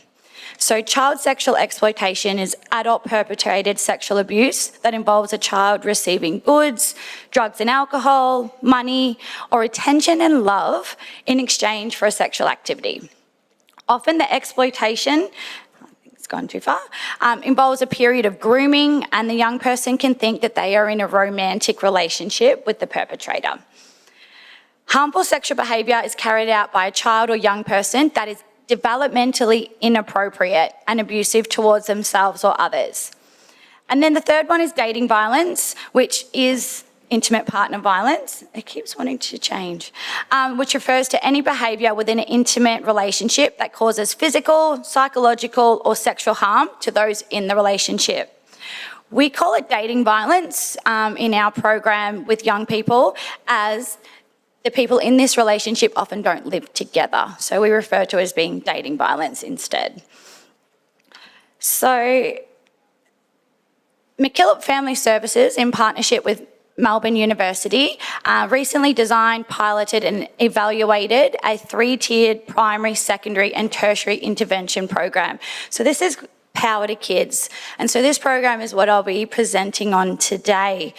The program's more than just education. as it takes learnings from schools, because schools have a really well-resourced when we're talking respect for relationships and consent education, particularly with the resilience, rights and respect for relationships curriculum, but then also all the wonderful resources from like Sexual Health Victoria as well. So what we're doing is we're really taking that curriculum and those learnings of the whole school approach and adapting it to being a whole of service approach that we can do within youth residential care settings. So whole of organisation approach means that we are educating the CEO, managers, clinicians, caseworkers, the residential care staff, both full-time, part-time and casual staff as well. And then of course the children and young people in their care as well. The major difference between what we do in schools and what we're doing in out-of-home care is ensuring that we're using a trauma-informed approach, and that trauma-informed is paramount. To be honest though, I think we should be doing that approach over in schools as well, so we'll be translating that over when I'm upskilling educators. The trauma-informed approach takes into consideration that many adverse experiences that young people who are in care have had, and how they impact on their understanding of what respectful relationships are, their vulnerability to experiencing sexual abuse. So really we're shifting that question of what's wrong with this young person to more of what has happened to this young person. So the way we do that, the slide's already up, but that's okay, is by implementing 3 strategies. So it includes like prevention strategy 1, which is the whole of house prevention, sexuality and relationships education package. Then early intervention is strategy 2, which is our missing from home and early intervention strategy. And then right up the top, there we go, is the intervention or treatment strategy 3. So that's that sexual safety response for any children or child or young person who may already be experiencing abuse. So it's about getting them out of that, getting them treatment and support and the help that they need. So it's my role as a health promotion officer or sexual health and relationships educator was to coordinate and implement the prevention strategy 1. So that bottom of the triangle there is, this one here, is the whole of house prevention education, which also has 3 components. I don't know if you've noticed, but there's a lot of 3s in this program. Makes things a bit easier to remember, the power of 3. So this involves like an introductory training workshop for all staff. So that's where we're talking about the CEOs, managers, clinicians, anyone who works in the organisation. But then it's also a more in-depth education over 12 months of sexuality, respect for relationships, what we call like more of a coaching session with our program House Champions, who then can have brave conversations. So what is House Champions and brave conversations? What are we talking about?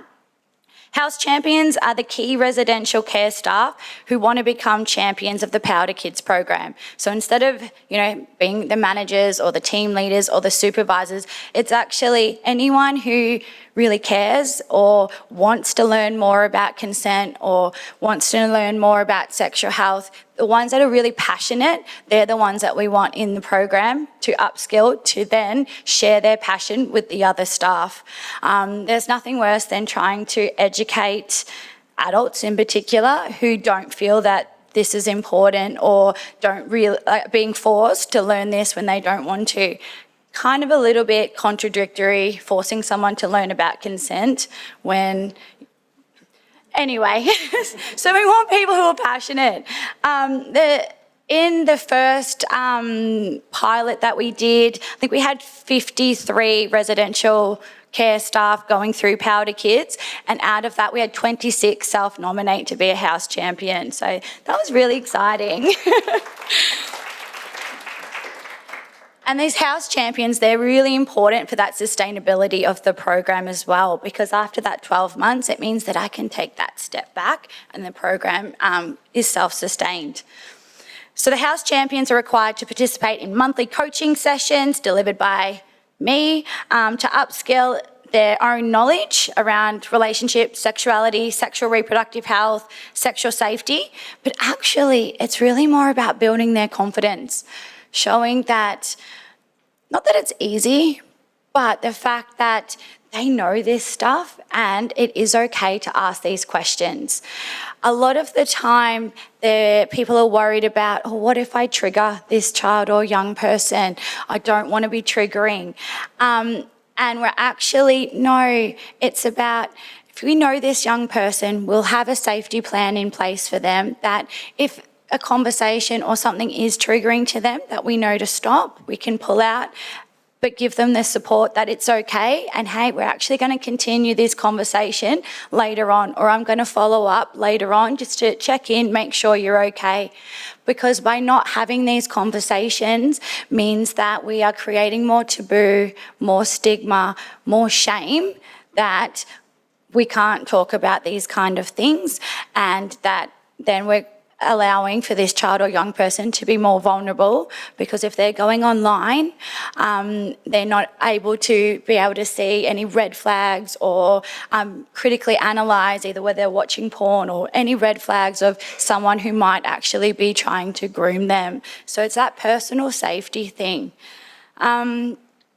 Also, it's these house champions who will then support other staff and the case managers to also have brave conversations as well. Just because these identified people are our champions doesn't mean that all this work then falls upon those staff.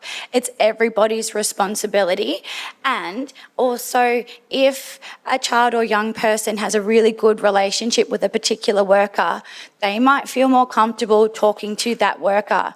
And if that worker isn't a house champion, they still need to be able to know how to have brave conversations and bring up things around sexual safety or relationships or consent.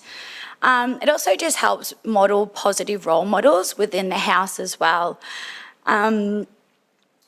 So the topics of the house champions coaching are the 10 topics here. So there's rights and responsibilities of children and young people, gender stereotypes and diversity, sexual health, normal and problematic sexual behaviour, respect for relationships and love, consent and the age, grooming and abuse, disclosure and informed friends, online sexual safety. So this is a one-on-one pretty much on the e-Safety Commissioner and the website and how to use it and how to report image-based abuse as well.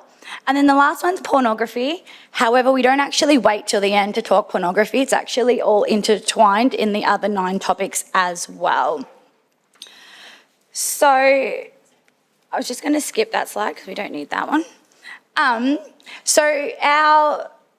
We found overall, after 12 months of implementing this program at Ballarat Child and Family Services, we found that we didn't do full qualitative interviews, but we did some anecdotal feedback highlighting the successes, but also the challenges as well. I'm not going to stand up here and say this program's so great and we've done this, done that. Yes, I will, but it does come with some challenges as well. So we'll start with, the good stuff.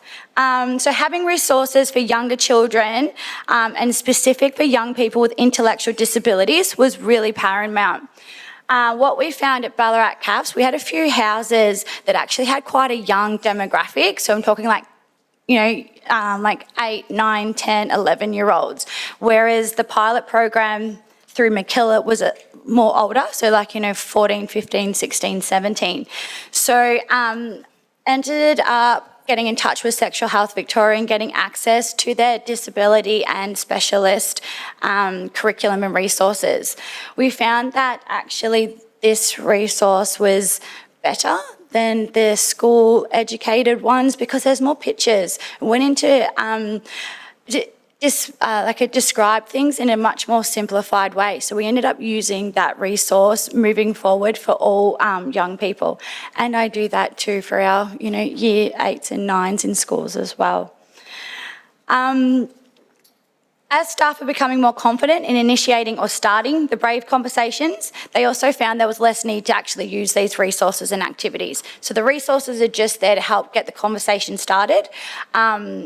but really, if they could go up to a young person and be like, oh yeah, you know, what are you up to on this weekend? And start the conversation that way, or ask about their partner. It ended up being a bit more natural and a bit more opportunistic rather than, okay, let's sit down and we're going to learn about consent today and do this activity. So it sort of, you know, takes out that confrontation. Plus, we all know having conversations in the car is a lot easier as well because you don't have to look at each other. We always know where the destination is, whether it's 5, 10 or 12 minutes away. So it just takes out some of that confrontation. So being able to confidently, okay, nearly done. Being able to confidently say those, like start those conversations in the car makes it so much easier. My favourite success story of this program was at one of our coaching sessions. A carer came and we were talking about what's developmentally and inappropriate sexual behaviours. And so they were really concerned about a young person's masturbation and thought it was really excessive. And also that this young person was using pornography on a daily basis. We discussed at the group's behaviour that this young person's 15. Like, that's normal. Like, that's what a lot of 15-year-olds are doing. And they were actually doing it in the privacy of their bedroom. It wasn't like in the lounge room of the resi house or anything. But I guess the issue was that because it was happening daily, often staff and other young people were walking into the room and just like getting a bit of a shock. So it opened up a bit of a brave conversation between the carer and the young person about the use of pornography. You know, it's not real life sex and how it can be damaging on real life relationships. But anyway, it turned out that this young person, actually the masturbation wasn't really about sex at all. It was their own way to self-soothe and feel good about themselves because they didn't have a lot of self-esteem and they actually felt like they didn't have any friends in the house either. So this enabled the young person and carer to discuss, well, what other things do you like to do as well? So we can continue with the masturbation, but how do we get out of the bedroom and do something else that could be fun and meet other people as well? And then also, you know, if you do want to masturbate, maybe just, you know, let's have a signal or something so we know to shut the door and no one can disturb you for the next, you know, however long you need. Challenges. Staff turnover. Resi has such a high staff turnover, so we're constantly having to engage and upskill staff. I love the house champions because it means that they are doing that work for me, which is fantastic. And then last but not least, this program has now got funding to be delivered to all youth residential care services across Australia for free. Thank you. And so if anyone wants to sign up, I've got some posters that we can hand out as well. I'm also going to give information to Ree because it is all free for all residential care services. And we now have also included a yarn framework to be really inclusive of Indigenous and First Nations people as well. And we also have a foster carers component too. The end.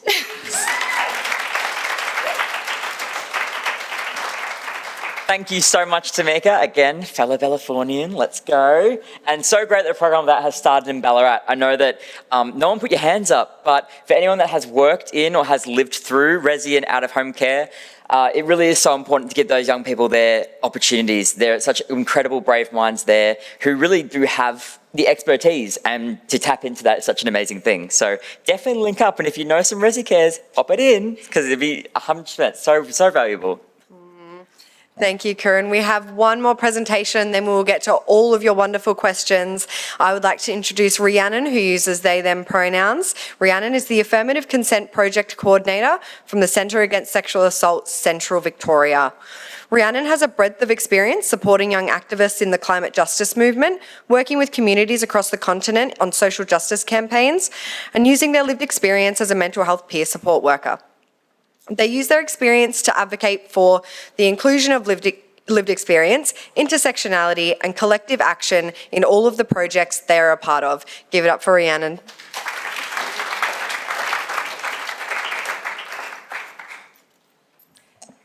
Hi everyone, thanks for the intro and thanks to everyone else. Every time I get together with other people working in this space, like my notebook is just so filled with so many notes and ideas, which makes it really hard to try to fit everything into a project.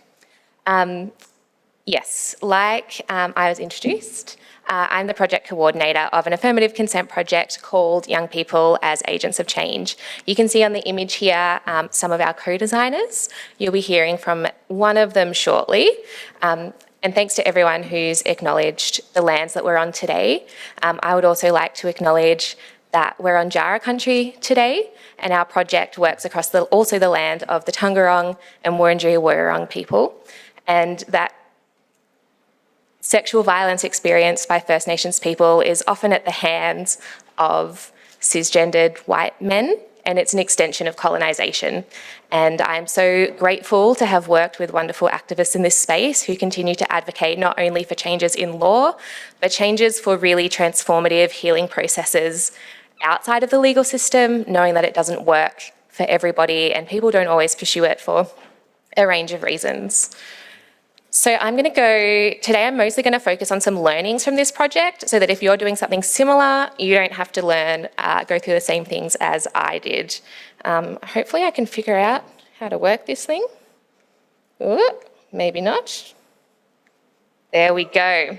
So I just want to start with a little bit of context about our project. So we are funded by the Victorian Government. We've got a range of project partners, many of whom are in the room today. Our project is all about affirmative consent, and we have co-designers and peer educators who are aged 15 to 18 from the Macedon Ranges, and we'll be delivering our project in community settings to 12 to 17-year-olds. But we also work with key influencers of these young people when we're delivering the project in Scouts clubs, music groups, like wherever. We're also going to be working with workers in that space, parents and caregivers and other community leaders to make sure that they can support young people in their learning as well. Our project is designed to be inclusive of cisgender and heterosexual young people as well as young queer people.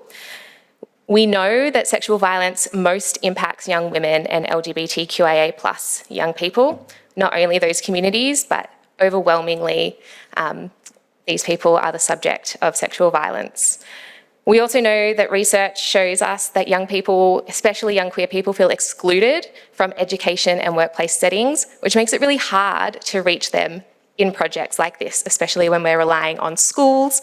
I heard directly from young people that their questions never really get answered and teachers get really awkward about it. So that's where we come in.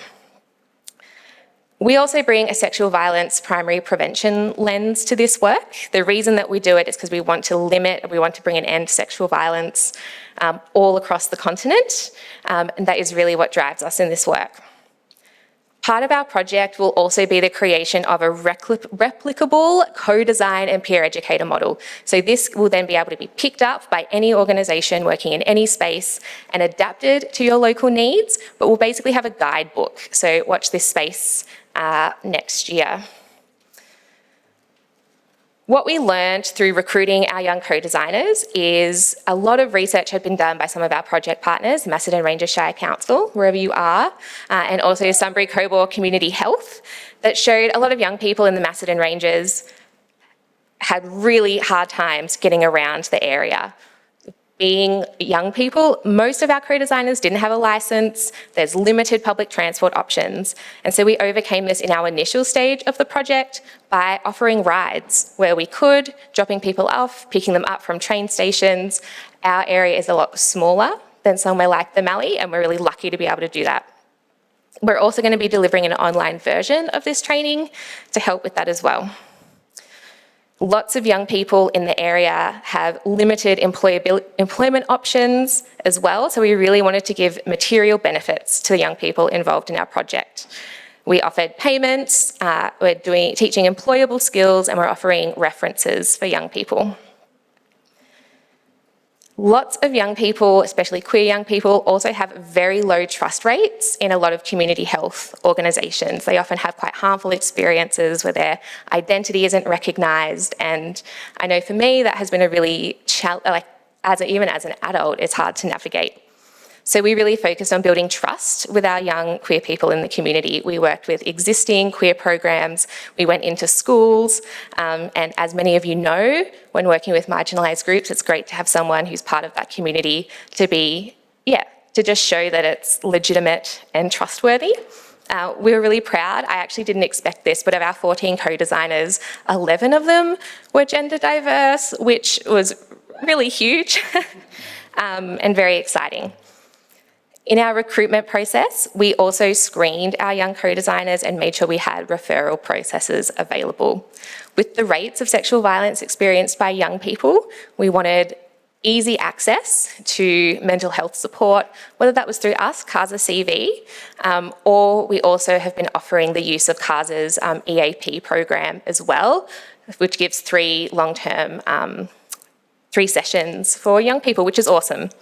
And this referral pathway also included being able to support young people who act out harmful sexual behaviours on others, knowing that many of those young people have also had experienced sexual violence themselves. With our process, so co-design, we hear it, it's a buzzword, we know that it's important, we know that it gets great outcomes, but actually, how do you do it? Working with young people under 17, lots of them didn't have the confidence that they had something to say on this topic. I knew that wasn't true, so we use a lot of evidence and academic resources to figure out a really hearty long-term co-design process. One of the things that we did with that was we had a pre-workshop survey built into our project. This wasn't just getting young people to talk about their experiences, but we provided examples of consent education and campaigns to our young people. We asked them to reflect on their own experiences and the experiences of other young people they knew to see if it would be helpful.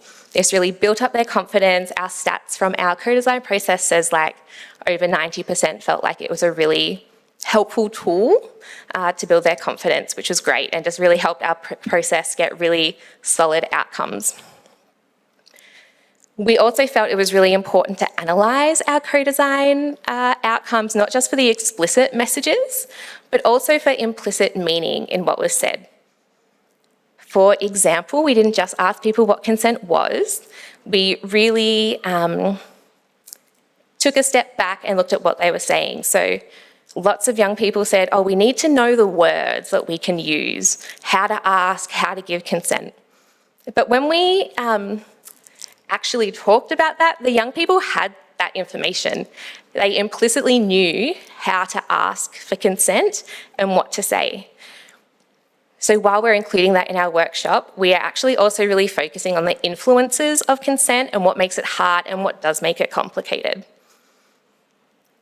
Through this process, we also felt it was really important to have a lot of participation methods. Lots of young people are marginalised from events like this where they don't want to be in a big space, they have sensory needs. So we had in-person events, we had individual interviews, online interviews and phone calls to make sure all voices were heard. So what does this look like in our project? We took our 4-month co-design process, and these are some of the key things that we learnt. And I'm actually just going to get my water, one sec.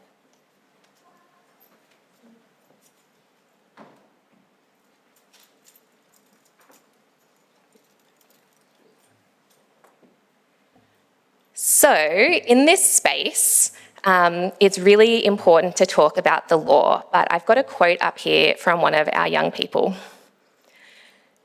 This young person talked about there being a really big difference between consent as a concept in law and actually in practice.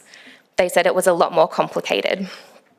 This is really reflected in a lot of research that shows young people think about consent as a legal topic and they differentiate that from their willingness to engage in a sexual activity. Young people also said the law was ambiguous, they didn't know the consequences for it, and they also saw that the consequences were actually social and emotional and not just legal consequences. What they did know that made this more complicated wasn't that they didn't have the skills, but they saw gendered expectations around often like cis men having really high sex drives and our young trans men feeling like they needed to do that as well to be seen as real men. Peer pressure, relationship expectations were two other really big ones. And in regional Victoria, a lot of that came down to like, who's popular in the footy club? Oh, you should totally want to make out with him, and things like that.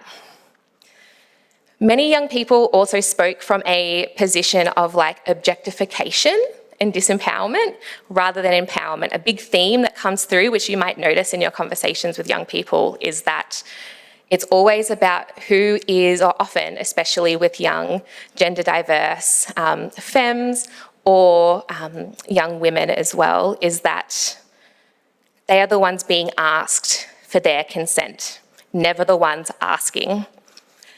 So yeah, we help with that and navigating those situations.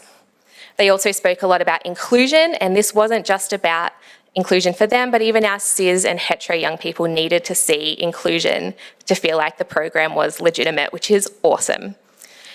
They also really look for positive framing and harm reduction and normalising of learning and awkwardness and participatory methods of education. I just want to also play a video from Tate. Tate's one of our young co-designers. It's just going to go for 30 seconds. But I asked our young people if they wanted anything said in this space. Oh, no time? Oh, no worries. Basically, Tate says, like, we know what we're talking about and listen to us, which is awesome. So sorry I couldn't play that, but I'll pass it back. No, that's fine. That's basically me done then. Let's wrap up.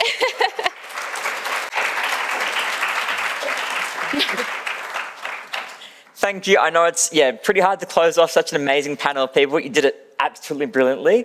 And yeah, I would like to just extend my thanks to everyone that joined us today, all our panelists, all our experts who travelled from near and far. It has been absolutely amazing, insightful, and a great day for connections. So please do some networking after this. But I'd also like to say thank you all to everyone here. I know that personally, sexual health and consent was not something I was immediately comfortable with, and I'm now at that space I thankfully am. But whether this is, your bread and butter, your first time being in this space, I'd like to thank you all for engaging in conversations, having an open and honest area where we can have these conversations and make a better future for us all. And to close off, I'd now like to welcome someone that needs no introduction, Mr. Dem Ryan.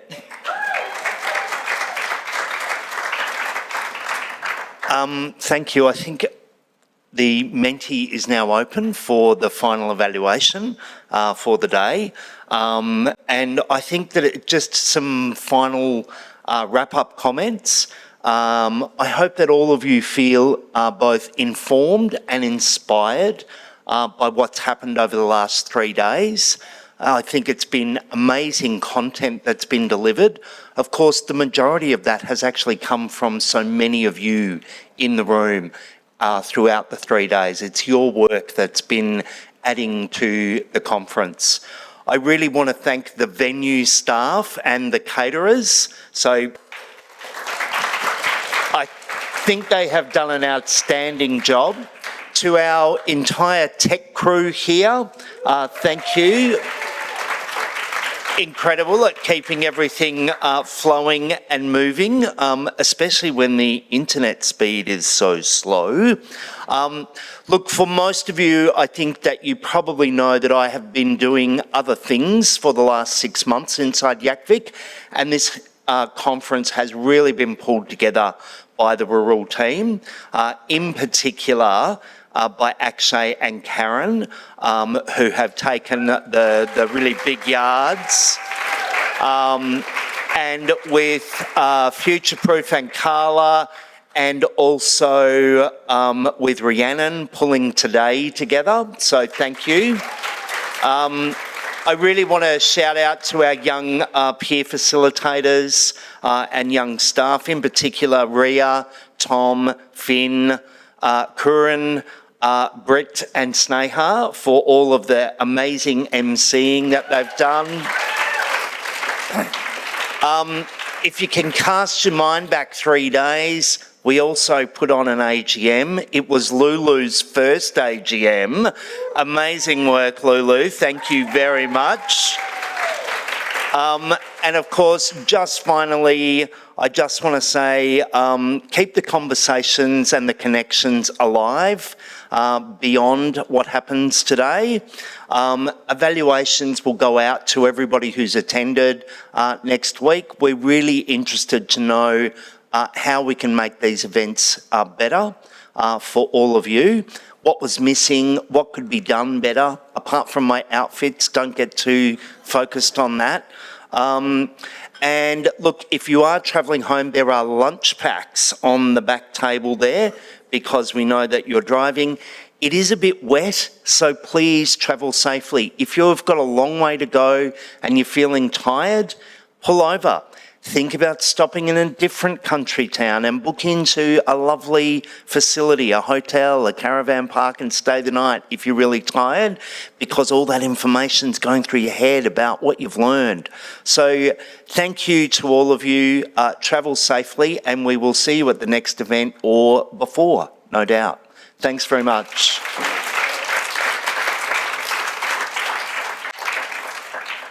That's it.